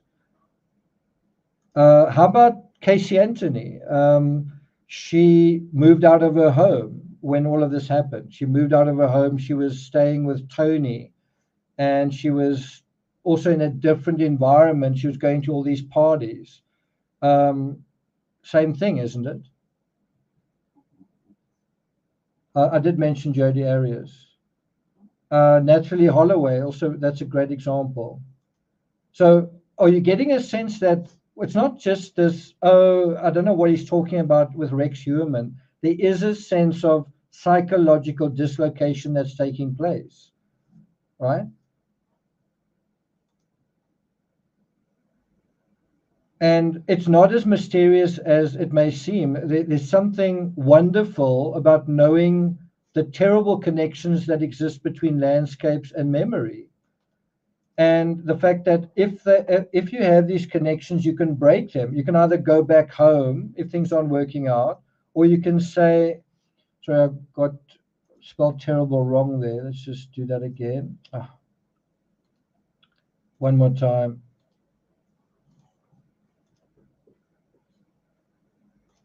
If anything, you can simply say to yourself, if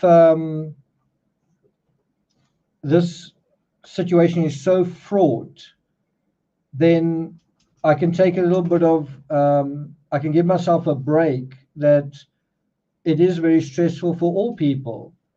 And so give yourself a little bit of time to adapt, to change, and also realize maybe certain cultures are incompatible.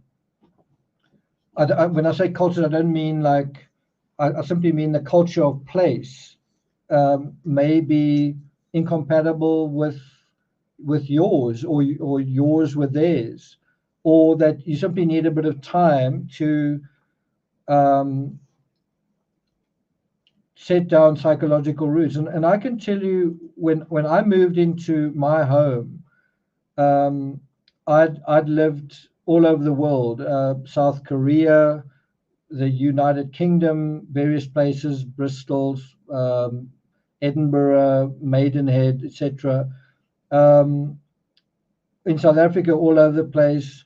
And so when I moved into my home, I just suddenly planted things, because I led such a rootless existence, not ruthless. I felt like I really needed to be rooted to somewhere. I felt I needed to belong to a certain place.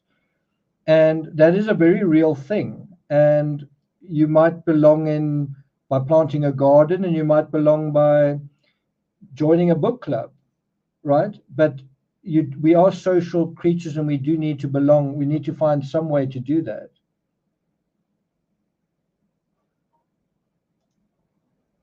So even if there are man-made landscapes and man-lived psychologies, there are connections that exist between landscapes and us, urban landscapes and us. And so the wonderful thing is, if we are partly a product of our environment, then we can change who we are by changing our environment. We can tell architects to build the kind of environments that are going to be good for us. We can look at a structure from a psychological aspect and say, is that good for us? Is it all surfaces, or is there something that is psychologically soothing? And thanks a lot, Terry. What does Terry say? So when I was still a photojournalist, at one point I went to interview an architect in the Cape, in the Cape Town area. And this guy built kind of hobbit homes. He was sort of famous for building, and when you went inside some of these buildings, the roof trusses resembled whale bones. It sort of had a not a somewhat symmetrical look, but not like 100% mechanically symmetrical. When everything inside his homes felt like the organs of some animal. It felt like they were like circular windows, but not circular, with slight imperfections. And it was very, very charming spaces to be in. They felt friendly, they felt comfortable, they felt cute. But they felt like that they didn't feel as cold and hard as the square boxes that we typically live in. So simply by changing just the shape of walls and windows and ceilings, you felt like you were in a friendly space. And what does that do to your psychology? Also, what does the psychology do where you always in boxes? Isn't it that you're going to want to put everyone and everything and yourself into boxes all the time? I'm not sure if I can find that article.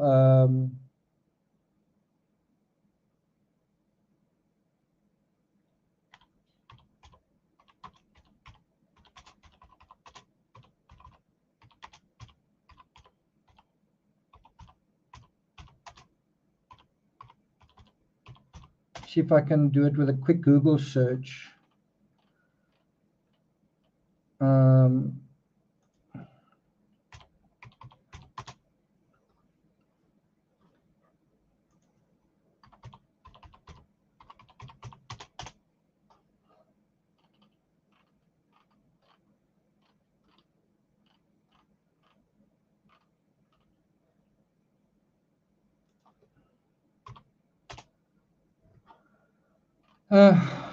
It's going to take, I think, too long to find our way there.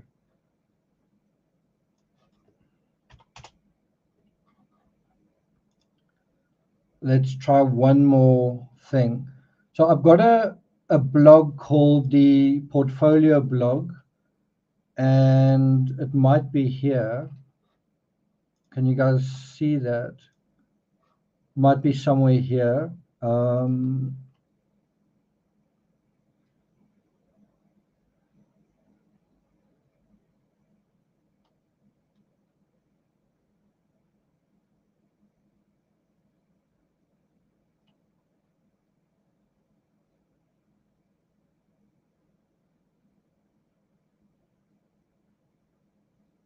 Can't see it off the top of my head.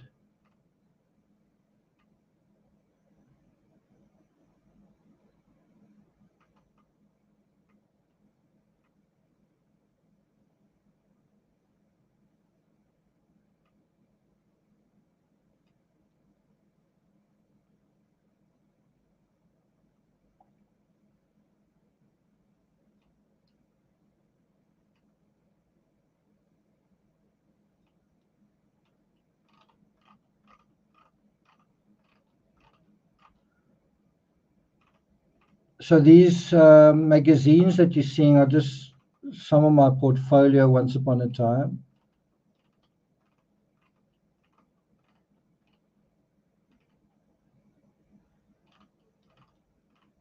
I can't believe I don't have it featured here.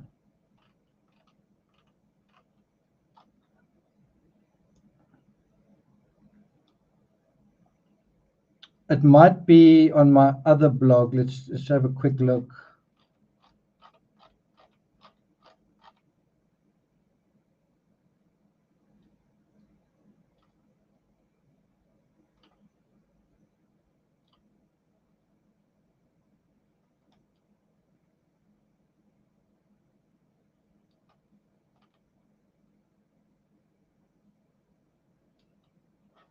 Let's have a look.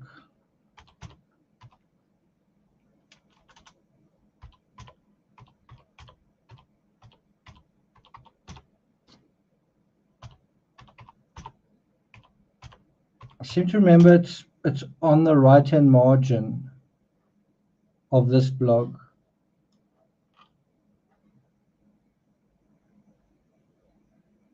Might just take a while to load. But anyway, if you want to go through my portfolio on your own time, you can have a look. Charles Silver says this sounds right out of the Fountainhead. Yeah, it does, doesn't it? So I wrote an article, and I think it's on this right-hand margin, if my photographic memory is accurate.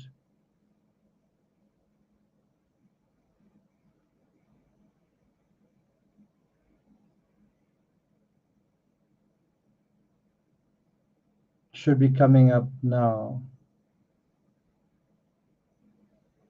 There it is.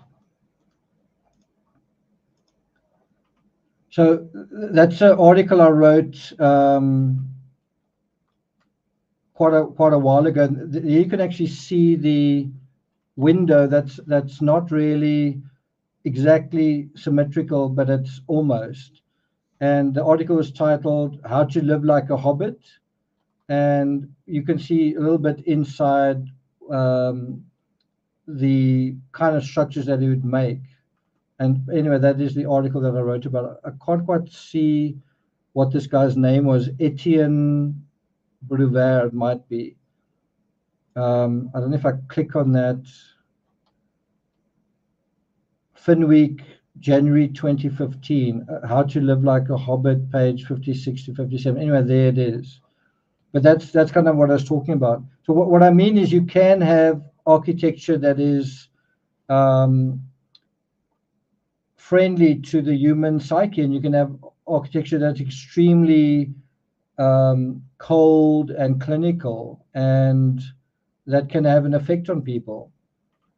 So in terms of true crime in particular, this could be a source of tremendous optimism, where you could say, what if we want to change society without changing policing, without changing the justice system? We want to change society. Well, we can change society by changing the structures that we live in. We can change society by changing the urban fabric. We can make people happier and friendlier and feel like they belong, simply by changing what the buildings look like and feel like. It's a tremendously hopeful attitude. That simply by being in a certain kind of structure, you could be in a good mood. You could see things in a positive light. And this is where things get really interesting. In his 2000 book, Tipping Point, Malcolm Gladwell describes what he calls the broken window theory as follows. He says, if a window is broken and left unrepaired, people walking by will conclude that no one cares and no one is in charge. It's such a fantastic article. Let's just put it a bit bigger. If you guys want, in any event, this article talks about the link between the urban fabric and crime, and the psychology and criminal psychology within a particular community. And so another reference point from this article, it's a reference to Tipping Point from Forbes. They say visible signs of crime, antisocial behavior, and civil disorder create an urban environment that encourages further crime. So what we've done now is we moved beyond just the structure of buildings to things like graffiti, litter, very superficial things in neighborhoods that can also lead to increased criminality. Again, remember what you're talking about. Does nature have an impact on who we are? In other words, in the true crime sense, on who criminals are, right? And the answer is it can, and it does to some extent. Environment does have an impact. In the same way, we also have an impact on our own thoughts. The best way to reduce crime is to deal with the visible signs, however insignificant they might be. Studies undertaken in New York and the Netherlands support the effectiveness of this approach. As the journal Science reported, one example of disorder, like graffiti or littering, can indeed encourage another, like stealing. And so in the same way, what I'm trying to say is, what is M. Faithful say?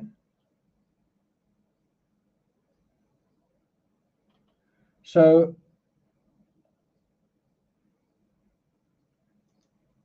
the question then is the structure that cuts through Massapequa like a gash something that may have encouraged a sadistic mindset in somebody, specifically an architect?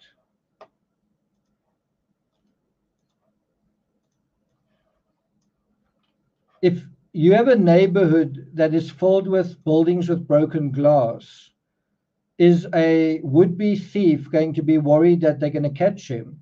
Because he's going to be thinking, no, this is a neighborhood where a lot of things are broken, and there simply aren't enough resources to care or enough people who do care.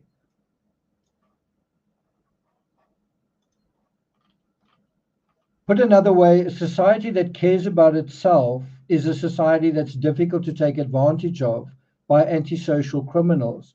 Now think about the victims in the Gilgo Beach case. It's all the kind of people that people generally don't care about.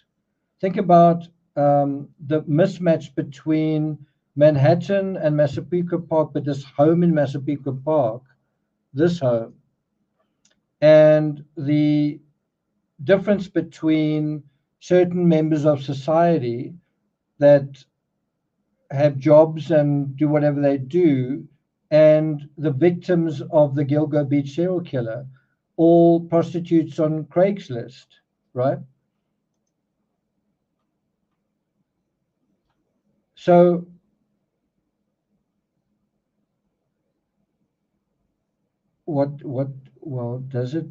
does this house looked after? Does a city looked after? Does a person looked after? And cities that looked after are a lot like people and houses that looked after. They looked after because they are looked after, right? And so that is the first step to, if you've got low self-esteem, if you're depressed, if you don't feel like you've got any agency, start taking care of your appearance. Start losing weight, start putting on some muscle tone, start looking at how you dress, start brush your hair, make sure you put a little bit of care into your appearance. The line gashing through Massapequa Park is an indication of a disposable place. And didn't the person who lived in this house take on that psychology wholesale? Because this is a disposable place as well. And if you think of where you live as a disposable place, just how far is the psychology to that someone else is disposable as well? If you have accepted the psychology that where you live is a disposable place, right? And you're thinking that someone else is thinking of you that way, or isn't there a chance that you're going to think about someone else in the same way? Vincent van Gogh once said, "Great things are done by a series of small things brought together."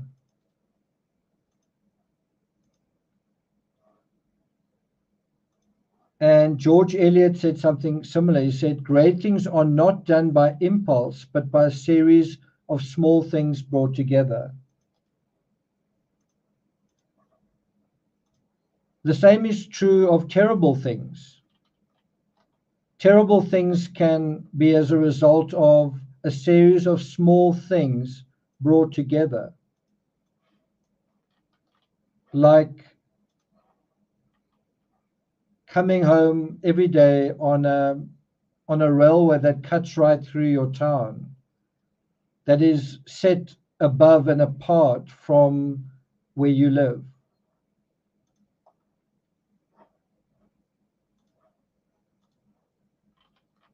So it's interesting to me that between 2007 and 2010, the Gilgo Beach serial killer seemed to come out of his cave and slay his victims, 4 victims in 4 years. And then whatever drew him out of these psychological shadows, maybe, apparently, supposedly, relinquished its hold, as far as we know. And then in February 2013, an article was published in Smithsonian rubbishing any link to broken window theory and replacing it instead with, "We don't know why crimes fluctuate." So this article.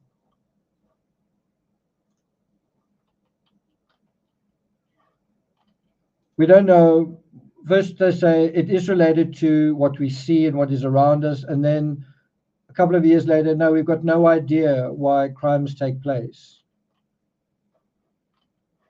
We don't know why.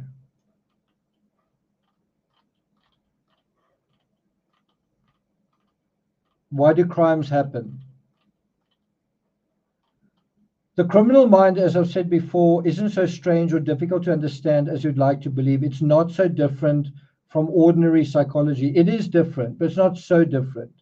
Create enough stress, undermine an identity sufficiently, any identity, and what you effectively do is you create the perception of threat.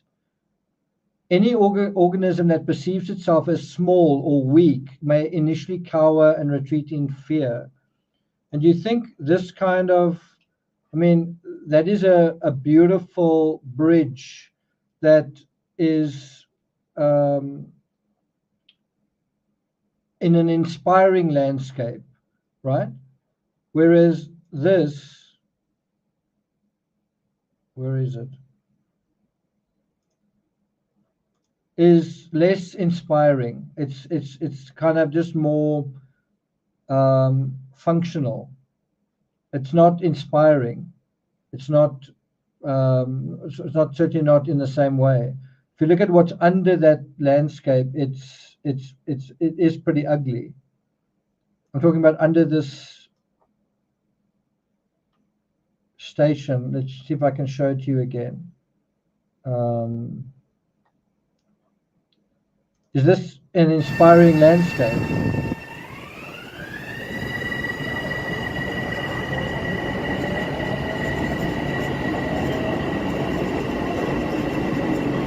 If you think about it, it's looking down on you. It's like wherever this train is going, it's going somewhere, whatever the answer is, but it's looking down on you. You're looking up to it. And look how there's no effort to make it beautiful. It's an ugly structure.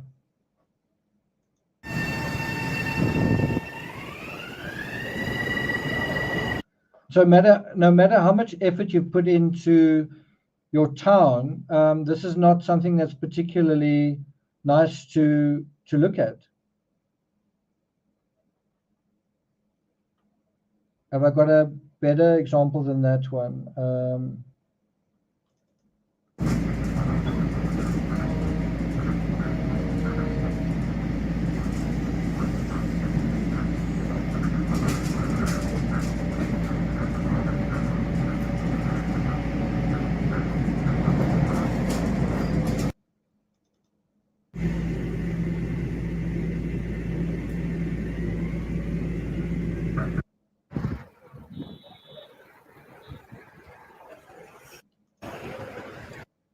Do you think care has been put into this building? That it's it's a cared for building that people care about it? Or is it a kind of monstrosity? So what have I been saying here? Create enough stress, undermine an identity sufficiently, and you create the perception of threat. Any organism that perceives itself as small or weak or unimportant may initially cower and retreat, but if those same drivers exist in the face of, say, sexual agency or lack of, that sense of smallness soon manifests as a kind of existential crisis. And I don't know, when I look at what you see on screen there, it's hard not to see in the structure anyway a sense of existential crisis.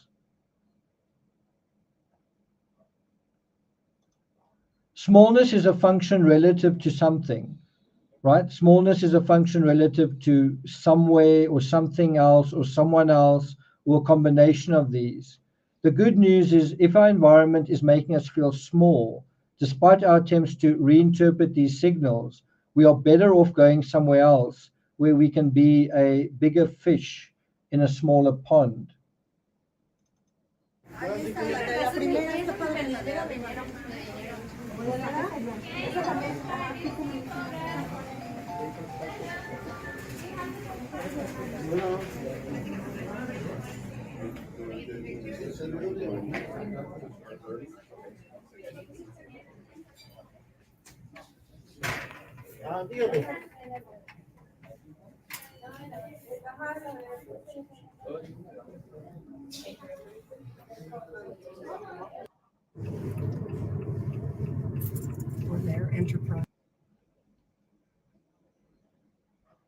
There it is on the left-hand side.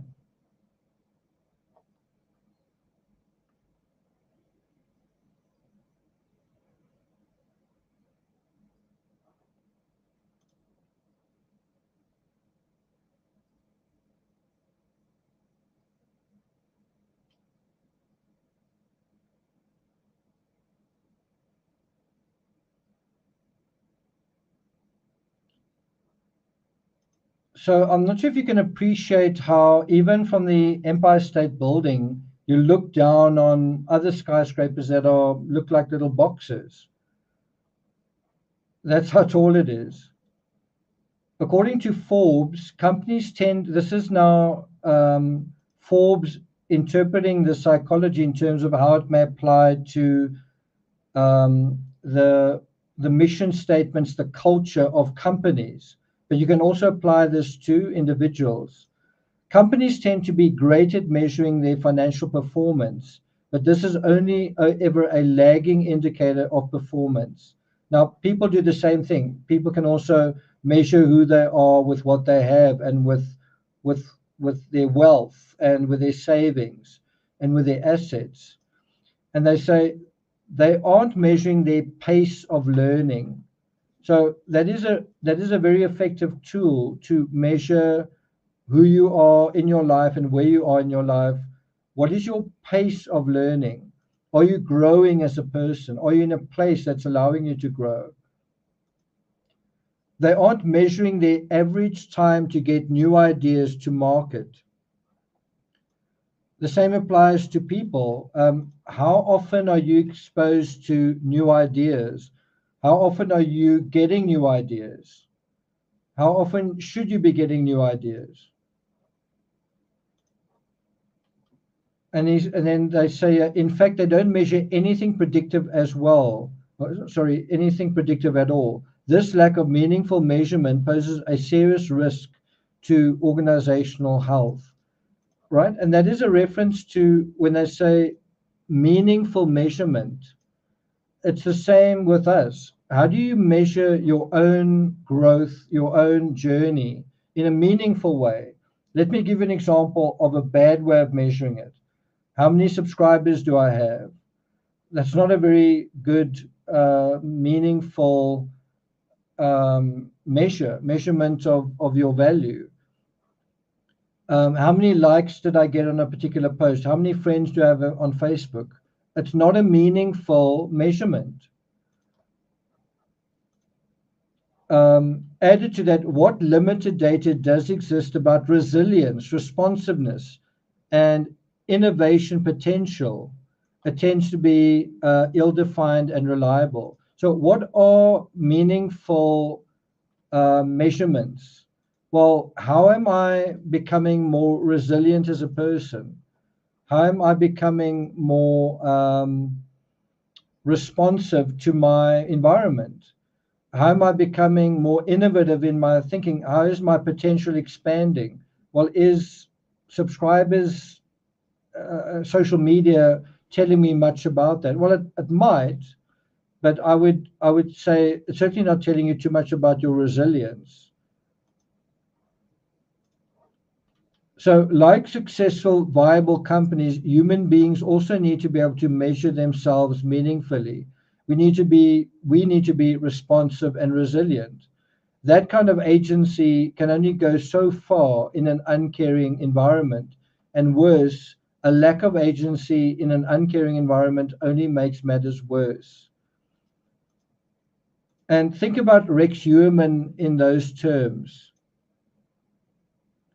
Was Rex Heuermann feeling a lack of agency in an uncaring environment? So where can you find agency in an uncaring environment? Well, what if a serial killer says, what if a person who finds himself in an uncaring world says, well, I'm going to find the most uncared for people, prostitutes, where they lack to some extent the care of friends. They don't necessarily have genuine friends and family. I'm not saying all of them, but if they go missing, is anyone going to care as much as if someone who is very much part of society in the conventional sense, right? In other words, the Long Island serial killer was thinking of himself as an uncared for person, but then he started thinking about who is someone he can prey upon, get a bit of a sense of his own potency, but on someone else that's uncared for. In other words, can you see how that's a direct application of a particular antisocial psychology that he's transferring and projecting onto his victims? In other words, it's something he's experiencing from his own society that he simply transfers onto somebody else. Because that is the sadistic way he feels that you become powerful in our society, is that you impose power and dominance on somebody else. Don't you think that's quite an incredible insight into this case, from this perspective of how does smallness play into all of this? I think so too. So even if we are lost, perhaps the broken windows theory is a good place to start after all. Start with what is obviously broken and work from there, right? And that is how we apply all of this to ourselves. Start with something in yourself that's obviously broken and work from there. I hope that's helpful to you guys and useful to you guys. Do I have anything else I want to share?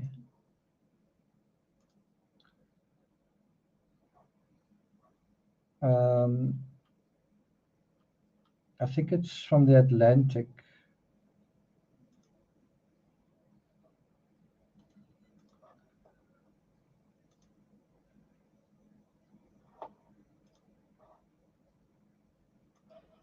I'm not sure if I want to share this with you guys. We're at 2 hours 14.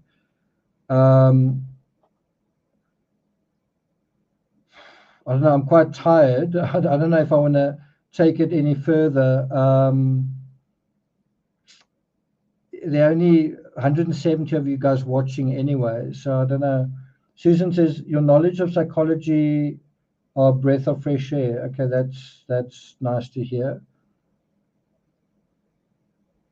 I think he is. I think when he makes a porn search, he is thinking of is sadism, and he's thinking of scenarios where someone is helpless and in pain, and he is very aware of it. Yeah. Okay, I'm gonna take you guys through this article in the Atlantic, The Great Normalization, and it plays into this whole idea of what is the origin of crime, right? And it's, for me, a very fascinating psychological and cultural, it goes into like cultural anthropology, which is, like what are the deeper roots of of our culture in a psychological sense, in a much broader sense.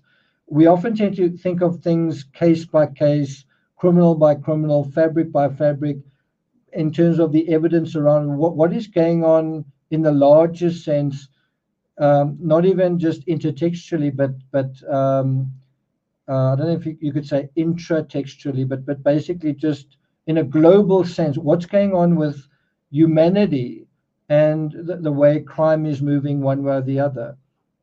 And what's really interesting is, in terms of this article, is they were talking about how crime suddenly changed direction. And I think I polled my community, and I think most people said, no, crime's getting worse in America. And I think I asked my community, do you believe the statistic that I'm sure a lot of you guys in chat right now who know me, who've read my books, who know this channel, and who trust me, will say, actually, I'm open to the fact that maybe there was a record drop in crime. But anyway, the important thing to note is most people simply don't believe it. It says so here as well. It says,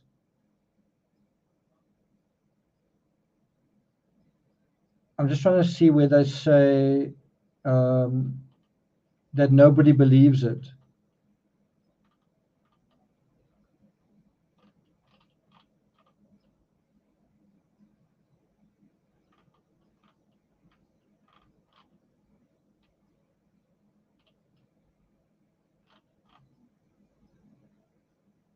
So it says here, some indicators such as household wealth, income equality, women's labor force participation look much better than they did in 2019. And then here it is. 77% of Americans believe there's more crime in the US than there was a year ago, right? And it's simply not true. Right? More remarkable is the fact that hardly anyone seems to have noticed. So although crime has been dropping, most people don't believe it has. And then you kind of got to ask yourself, I guess, the two questions. Why does everyone believe things are worse than they really are? Well, because fearmongers are, people are easier to control if they're fearful. People are easier to manipulate if they're anxious and they trust you in terms of that area of the anxiety. It says here, economic sentiment has begun to tick up, but it is still near the lowest levels on record, right? That's what people believe, that crime is up and the economy is down. And the amazing thing in terms of this research is it seems to show there's a very strong relationship between, basically, if you want to bring crime levels down, improve economic activity. As simple as that. If people have jobs, they don't commit crimes. If people don't have jobs, they commit crimes. But there's another aspect to all of this, which is if people believe there's more crime in taking place and there's not, that may also lead to more crimes. Like if you have an environment that's full of broken windows and graffiti, you may feel like it's not a very caring society. So it's important to be accurate about the true level of crime, right? Timmy, I'm going to need to read this. Just it's a really good article. If you subscribe to the Atlantic, you should try and go into it. So it says um, America entered 2023 with two big problems and two leading theories on what was causing them. Excuse me. Over the preceding 3 years, the murder rate had reached levels not seen since the mid 1990s, which is widely attributed to reductions in policing. The inflation rate was even worse by historical standards, peaking in 2022 at 9%, right? So it seemed like crime went up when financial situations for a lot of people got worse. And it does make sense that those would go together, that crime going up was associated with worsening economic prospects, right? But this is the part that's interesting. I don't want to talk about the politics here, but to bring crime back down, America's cities would have to empower their depleted and demoralized police forces. This is what was thought of as the solution. The solution to crime was thought of as give money to the police, hire more cops. To tame inflation, the Fed would have to crush consumer spending, right? And they say, and this is the fascinating part, let's put it up a little bit bigger. Both of those theories now appear to have been wrong. It had nothing to do with the police, right? Over the course of 2023,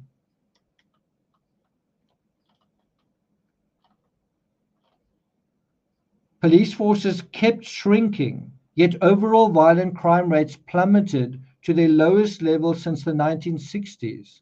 How did this happen? Why did this happen? And the economy boomed even as inflation came just about all the way down to the Fed's 2% target. In surveys, most Americans say that crime and inflation are still rising, but they're wrong. So in other words, something is happening where crime went up, crime got a lot worse, and then the economy got a lot worse, but then both got a lot better. But most Americans still believe it's still very bad. And so the Atlantic calls it the Great Normalization. The twin crises largely evaporated, but no one is totally sure why. And yeah, they explain it. They say 2020 was a very violent one. Murders spiked by 30%, right in the middle of the whole COVID thing. And it continued in 2021, reversing decades of progress on violence. One of the most common explanations was that the protests against police brutality had created a hostile environment for police officers. Officer resignations jumped 35% in 2020 and another 9% in 2021. Then the unexpected happened. Even as police forces continued to shrink, violence began falling. What the hell is going on? According to the crime researcher Jeff Asher, murders fell by 13%, violent crime overall by 8% in 2023. That's last year. And I know a lot of people simply don't believe these statistics. Some of the largest single-year decreases on record. And it's important to understand how this happened, why this happened. And this whole conversation I've had to you about the psychology of place and dislocation, to try and open your mind to other possibilities, right? And so David Graham called it America's peace wave happening in 2023. He says the improvement's not universal, it's not happening everywhere, but it's particularly striking in some of the cities that needed it most. Baltimore and Philadelphia each experienced roughly 25% decrease in homicides. That's not small. That's not insignificant. That's not, I think you got the statistics wrong over there, right? Despite being down 700 and 1,000 officers respectively. So what's going on? You reduce the size of your police force and the crime goes down. Detroit experienced its fewest murders since 1966. Even though it lost an average of nearly an officer a day for much of 2022. So easily over 300 police officers. New York City lost more than 2,500 officers in 2023 alone. The murder rate fell there too. And I know what some people will say.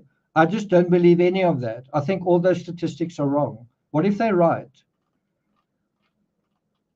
Policing matters for public safety, and the complicated reaction to the 2020 protests almost certainly made that year's homicide spike even worse. Here it is. The roots of America's violence wave now appear to have had much more to do with the pandemic itself than with policing.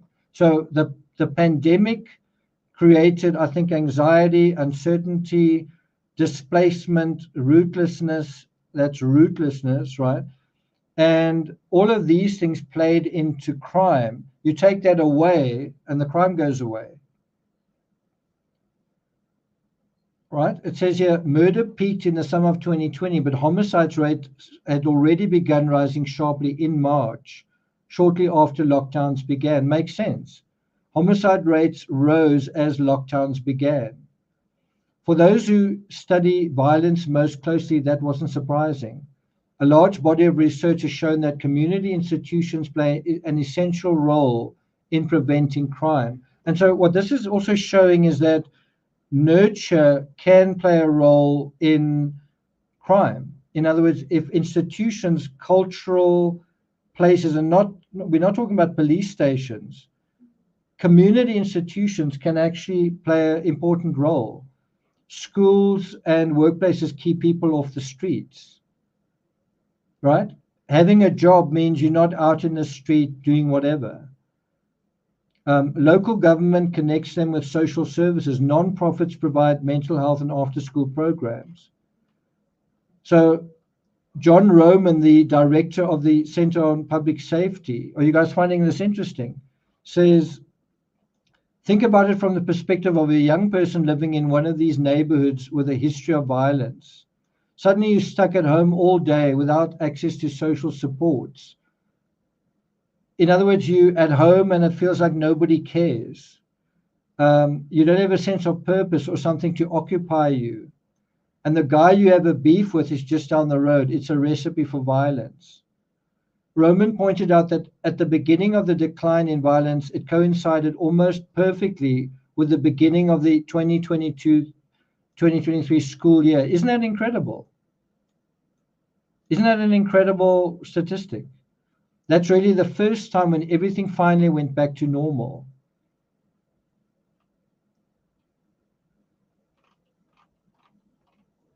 Then, and as someone who studied economics, I find this really interesting as well.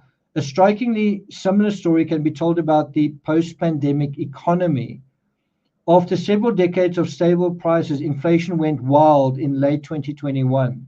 And that was as a result of, to some extent, the pandemic, but also the war in Ukraine, where prices for gasoline went up, right? What does someone say about laughing their ass off? Silent Murmur says it's propaganda. Okay. Should I stop there? Like, if you guys aren't really going to pay attention to this, then maybe I'm just wasting my breath. Let's see what some of you are saying.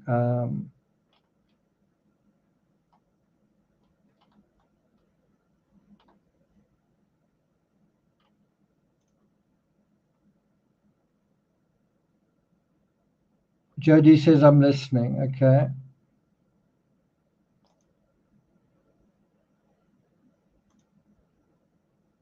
Maria says, fascinating. Okay. Okay. So that's, let me take it a little bit further. So they say,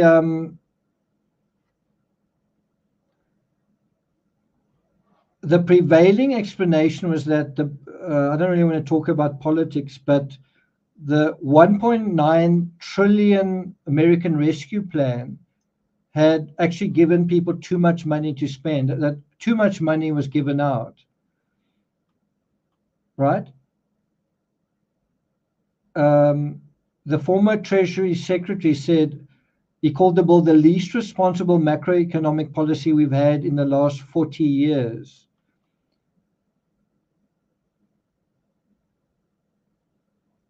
But the bottom line is that there was a massive stimulus given to Americans.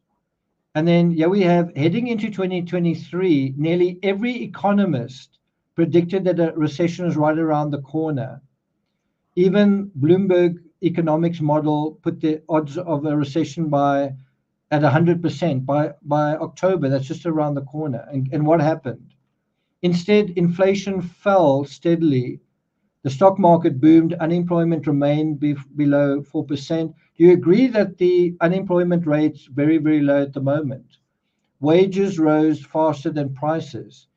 Meanwhile, Europe experienced even higher inflation than the US, and less growth and more unemployment. America did far better than Europe did during the same kind of period. And so why? What's going on? Many economists now believe that the pandemic played a more central role in the inflation story than they previously realized. An analysis by the Brookings Institution concluded that inflation was mostly a story of pandemic shutdown ripple effects. And what is the title to this episode? It's the ripple effect of small things. Lots of small things added together can lead to catastrophe, or even the opposite of catastrophe, some beneficial result. So here you have the other side. Consumers stuck at home shifted their spending from entertainment and services towards physical goods at precisely the moment that the supply chains were supposed to provide these goods and were catastrophically disrupted. So it's basically all down to the pandemic. The pandemic froze people into place, and that led to feelings of anxiety and frustration and anger, all of which fed into criminality. And also, at the same time, economically, there were these gyrations that led to economic systems becoming stuck,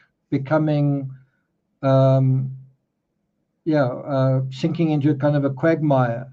So they say the sudden firing and then rehiring of tens of millions of workers produced a chaotic labor market that forced employers to quickly raise wages. Right? Together, those forces created the perfect recipe for rising prices. This is all giving us a sense of the economic dynamics that were playing out. There it is. Russia's invasion of Ukraine only made things worse. And so how does this horrible situation unravel, but in a positive way? How does this horrible thing unscramble in a way that improves everyone's lives and even improves crime? So as with crime, the shock took a long time to work its way through the economy, but when it finally did, the change was dramatic. Remember, the stimulus is still in the system, but now it's being expressed as the system comes back to life. So by the end of 2023, America's unemployment rate, inflation rate, economic growth trajectory looked almost identical to what they'd been just before the pandemic. Prices remain higher now, even though the inflation rate has returned to normal. And then they say, not everything is back to normal. Pandemic learning loss has erased 2 decades of student progress. So that's not good. But this is the part that's interesting. No one seems to have noticed what has improved. 77% of Americans believe there's more crime than there was a year ago. And this is the reason why things have been so successful.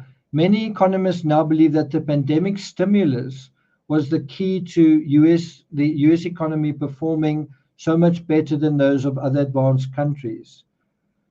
Here it is. The only reason cities did not completely fall apart was because of a huge boost in federal funding. That's from a sociologist. I'm very convinced that is a central part of the explanation why violence fell in 2022 and 2023. Even as the pandemic released its grip on our society, it still has yet to fully work its way through, the politics. I don't want to talk about that. That's the end of the thing. But in a single picture, what they're talking about is basically this.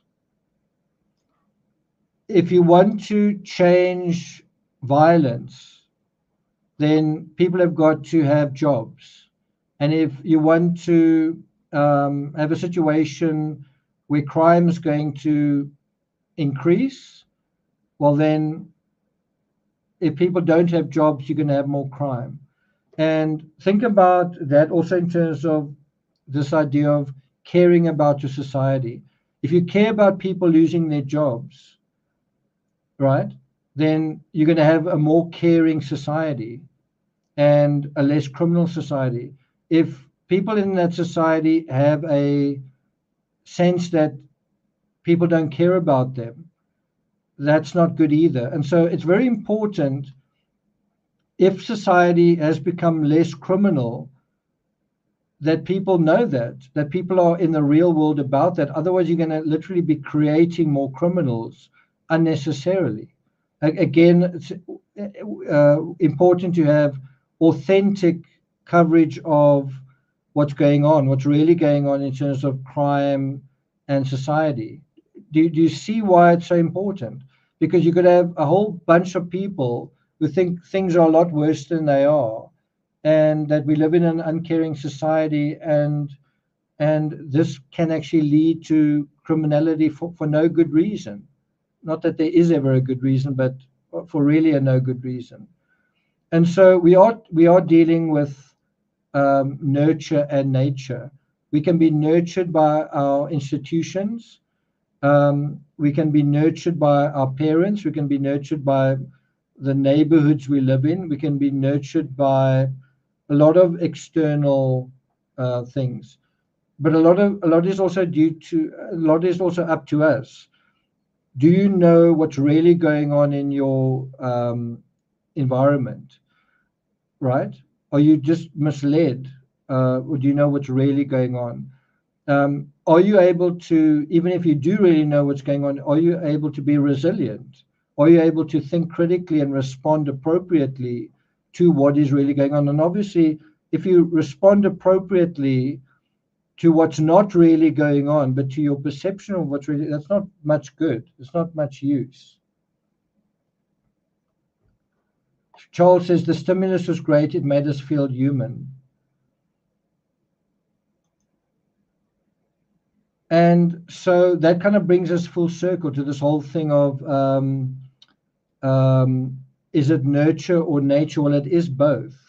The good news is a big part of it is up to you, where you can decide how you're going to respond. And then the final thing I want to talk about is, which may surprise you, if you think about crime as this great blight on the human condition, and it is, if you think of crime as this curse, this burden that people have got to bear, and it is, if you think about murders being something that just is this unnecessary sacrifice, it's really the wrong word, this unnecessary affliction that we've got to carry with us, and it is.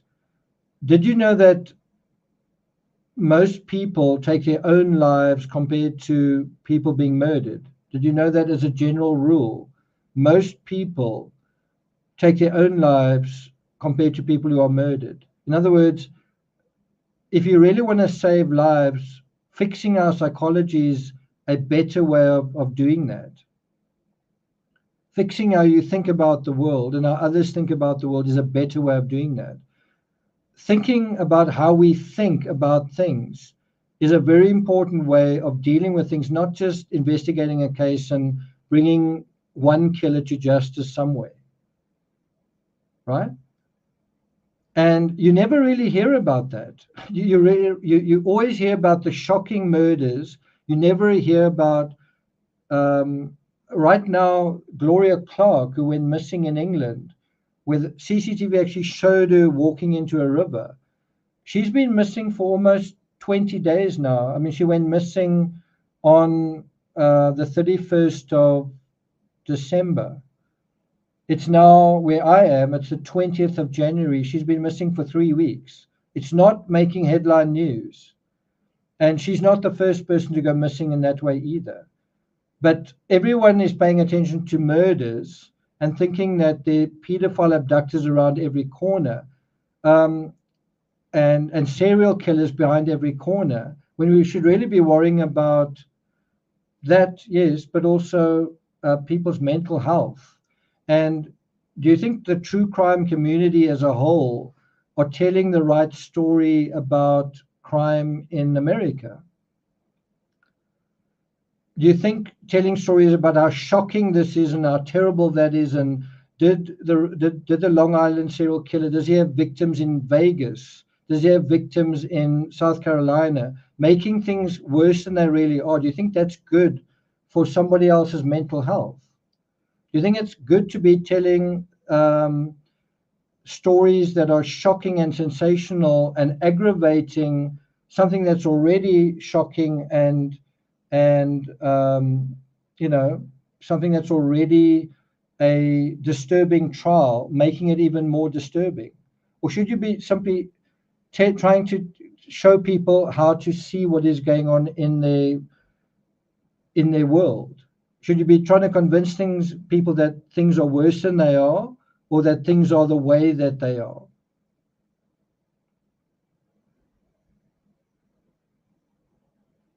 And because that's got an impact on how you think about things. If you're always being convinced that things are worse than they are, like in this article, that where 77% of Americans think crime is worse than ever, are you going to know how to respond to your environment, to your own psychological fabric? Are you going to know how to do that when the people around you are distorting things for their own benefit? And what is that?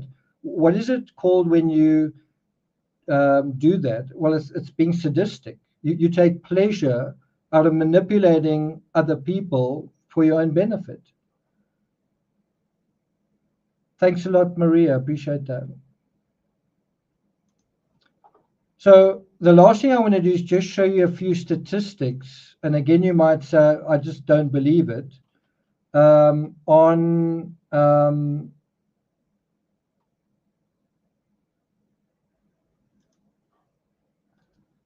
On murder rates vis-a-vis other rates. Before I get to that, I want to quickly just talk about this. The effects of pornography, effects on mind, body, and soul, desensitization, habituation, boredom, distorted perception of reality. That's really important. So in the same way that you can have pornography distorting your perception of reality, you can have people exaggerating and sensationalizing that's doing exactly the same thing. It's as destructive, psychologically destructive as pornography. It's basically true crime pornography. And then it can also lead to aggression, because you have a distorted sense of threat. So it says here, intense use of pornography is strongly related to sexual aggression, and an increase in sexual callousness, right? And that is how you have the ripple effect of small things that lead to big consequences. So if you guys want to read this on your own time, you can. I'm sure it's not news to many of you, right? I want to end off with, I'm just not sure if I can find it, because I think it's from,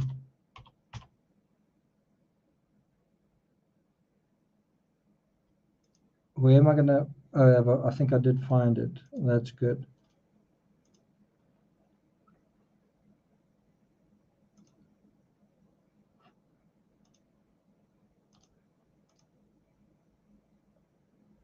Okay, so here's some more statistics, and you can read what it says there. And look how correlated they both are. That's among youth and young adults, United States. Look at that. In 2021, and bear in mind, it's the homicide rates dropped since then. You've got this green line, right? And the homicide rate is the blue line. They're about as bad as each other in America, certainly. In terms of much younger people, it's much worse, that rate compared to the homicide rate. Their homicide is lower. Their homicide is higher. That's 15 to 19. There it's lower, 20 to 24. But you can see there's substantial years where it was lower. Anyway, those are a couple of statistics. I want to show you now the statistics for some other countries.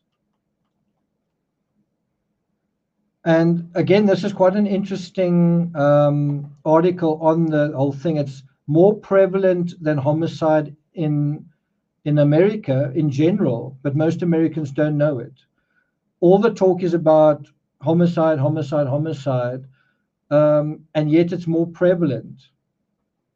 You guys can read this article on your own time if you're interested. I'm not going to go through the details. That's really the point that I want to make. But I want to now take you to global statistics in terms of this particular measure. I thought I had it with me. Here it is. This is not a very old article that is on screen now. It's from April last year, and it talks about globally and in India, that being more worse than murders, right? And so look at this, 57 more in Japan. Look at that. Can you guys see that okay? So pay attention to the green line is the murder rate. Look at the murder rate in Japan versus that rate. Look at the green line in South Korea. I've lived in South Korea, a very civilized country. That's the murder rate, the green line. Singapore. And obviously not every country do you see the red line longer than the green line, but it's surprising to see in a civilized country, in a developed country, this sort of thing. And it does make you think, shouldn't our focus be a bit more on the one than the other? It's a question. Maybe the answer is no. Maybe the answer is yes. I don't know.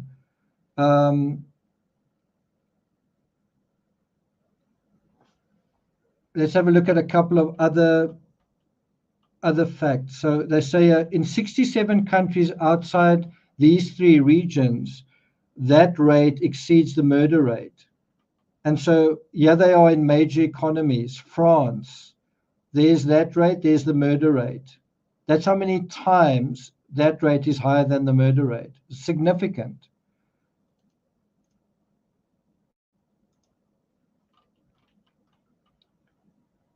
France, should you be so preoccupied about murder in France? Look at the rate in America. And that's according to, I think, last year's data. Look at these countries: France, Spain, UK, Canada, Russia, US. All of these rates are much higher, right? And then I ask you, shouldn't we be having conversations like the ones we've just had now about psychology, about what is the source of feeling small and a sense of being mismatched and discord with people around you? What is the source of that? And again, isn't that an important conversation? These stats seem to show that it is. And then here you have a couple of instances where the murder rate is significantly higher. Well, it's not places like Europe and Japan and South Korea and the USA or Canada. It's Honduras. It's Syria.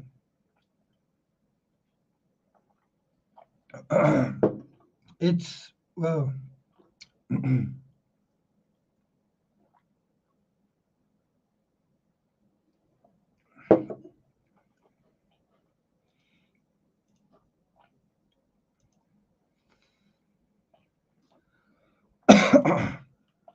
right, so it's these countries, and it's related to, I think, unemployment. It's related to poverty. It's probably also related to the Gini coefficient, which is a measure of the inequality of a society. In other words, the amount of rich people to poor people. But what I'm trying to show you here is, if you want to talk about murder constantly, these are countries to do it in. Honduras. You've got a murder rate of 42 per, I think, 100,000 of the population. Is that right? Is it 100,000?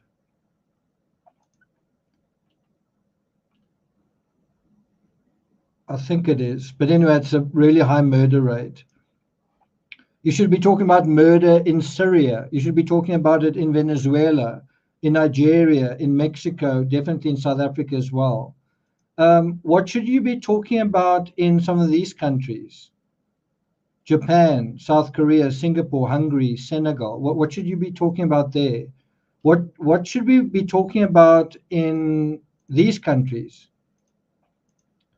France, Spain, the UK, and I've been trying to sort of talk about that a little bit in terms of the disappearances in rivers in the UK, Canada, Russia, but also America.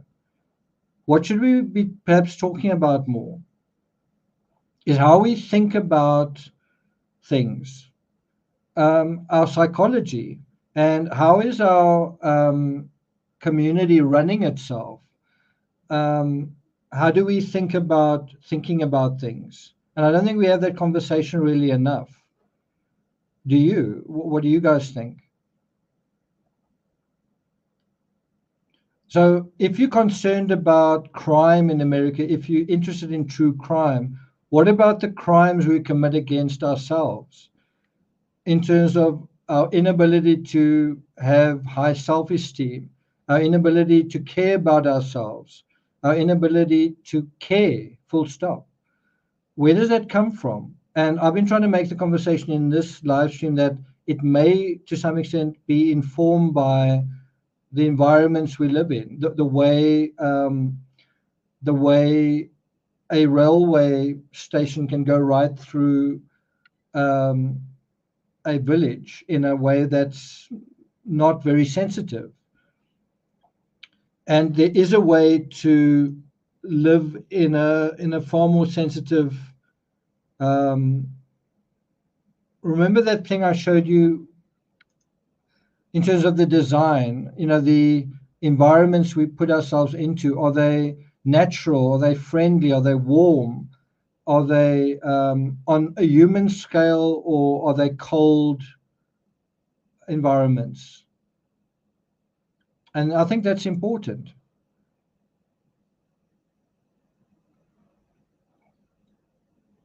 And that's it from me. I don't really have too much more to say on that. I definitely don't want to go past 3 hours. Are there a couple of other Things I can show you from my little archive here. I don't know if there's much more I can show you. I'm not sure if there's much more that I haven't showed you.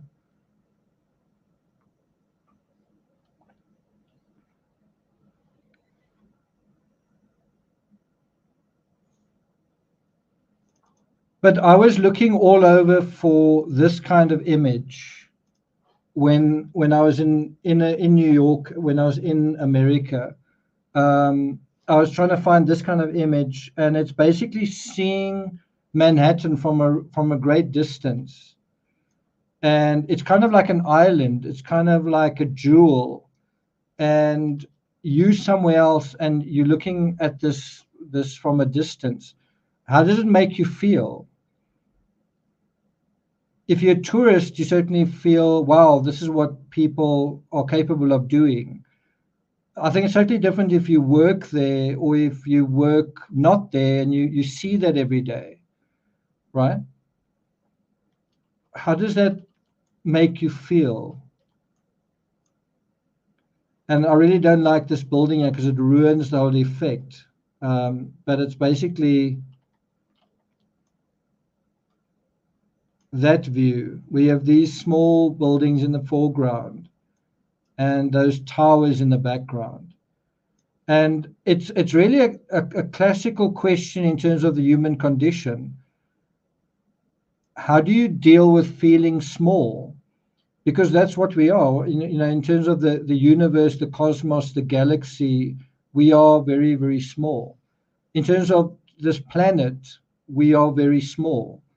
In terms of the fact that all human beings are going to die one day, we're mortal, we are very small. In terms of geological time, we are very small. So how do you deal with those thoughts of inconsequence, insignificance? Criminals commit crimes because they're unable to solve those existential dilemmas without cheating. We are left with trying to find a way to solve it in a way that makes sense. How do we do that? How do we find meaning in our lives? Well, that's the question. How do you find meaning in your life? But the fact is, it is part of the human condition to feel small. And you often go through a cycle of feeling small. You're born a baby, you're a small being. Then you graduate to the next level where you go to school. And when you start off, you a junior. And then you get to a certain point, and then you're quite a big fish in your pond. And then you're the smallest fish again. And then you get to the next level, and then you're small again. But still, in a general sense, how do you deal with insignificance? Are you part of a family? Are you part of a community? Do you have a sense of agency in terms of your own body, in terms of your sexuality? Do you get yourself a dog, and your dog reminds you that, is it really even worth thinking about when there's so many other things worth caring about, like the next smell around the corner? Think about a dog's sense of self is very happy with simple things, and sometimes we can be the same way, right? I just think the conversation I'm having with you about the ripple effect of small things it's important to think about in terms of us and our lives, and we can improve our lives by thinking about how we think about things, and that they can have a ripple effect. Do you agree? So we like 30 seconds from 3 hours. I want to thank you guys for being here, all 160 of you. Chelsea says, join us on Patreon at that link. Chelsea, thanks a lot for being here. Thanks for your birthday wishes. Chelsea did a little sketch of a schnauzer as well. I appreciate that. We do miss Stephanie, but I think Stephanie had a couple of things to do. Terry says, check out the Team Peachtree channel. I think it's time to what's the word? Not rejuvenate, revive the Team Peachtree channel. What do you guys say about that? Because as we go out of January, we're going into the same time of the year that Van Gogh was going through everything he was going through, and we at that part of the narrative where he goes to Saint-Remy. So maybe it's something to revive sometime.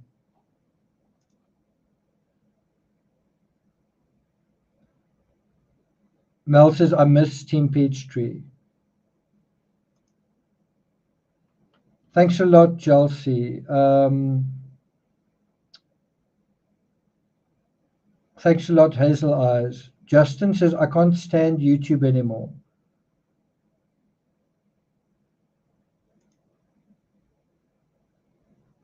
More studies about art. Tegan says, thanks for leaving us with much to ponder. Okay. Zircon says, I've missed the letters.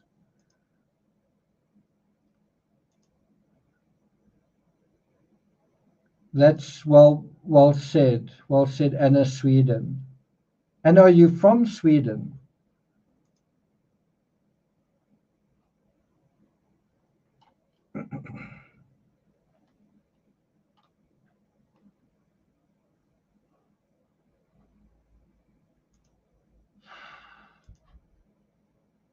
Charles says, I gotta go. Sleep well. Okay. Okay, well, we've got someone here from Sweden. It must be pretty cold, and it's pretty early in the morning as well. Oh, that's for me a fantastic compliment. Maria says, I feel like I've just read a very insightful book. So you saved me writing one, so thanks a lot. Mel says, without individual grains of sand, there are no beaches.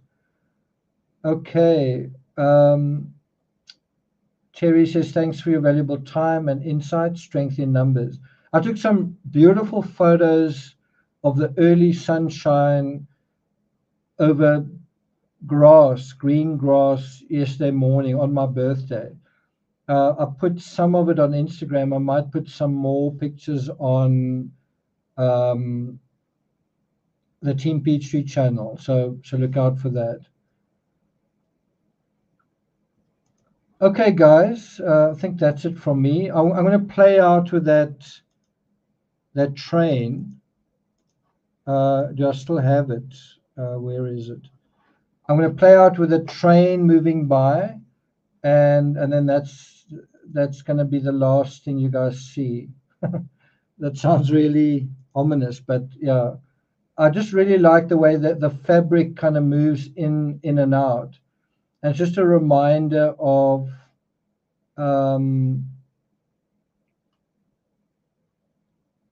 where do we fit into our environments, and where should we fit into our environments? Can I find it here? I've just got so many.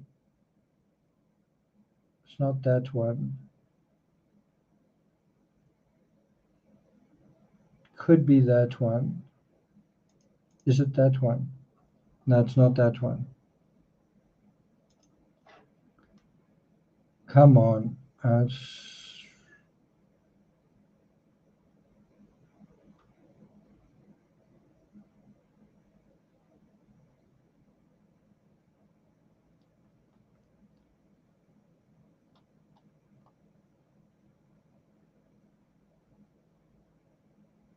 don't think it's from this file. I got it from the original download file. That's why I can't find it. It's this file. Okay, I think I got it. Okay.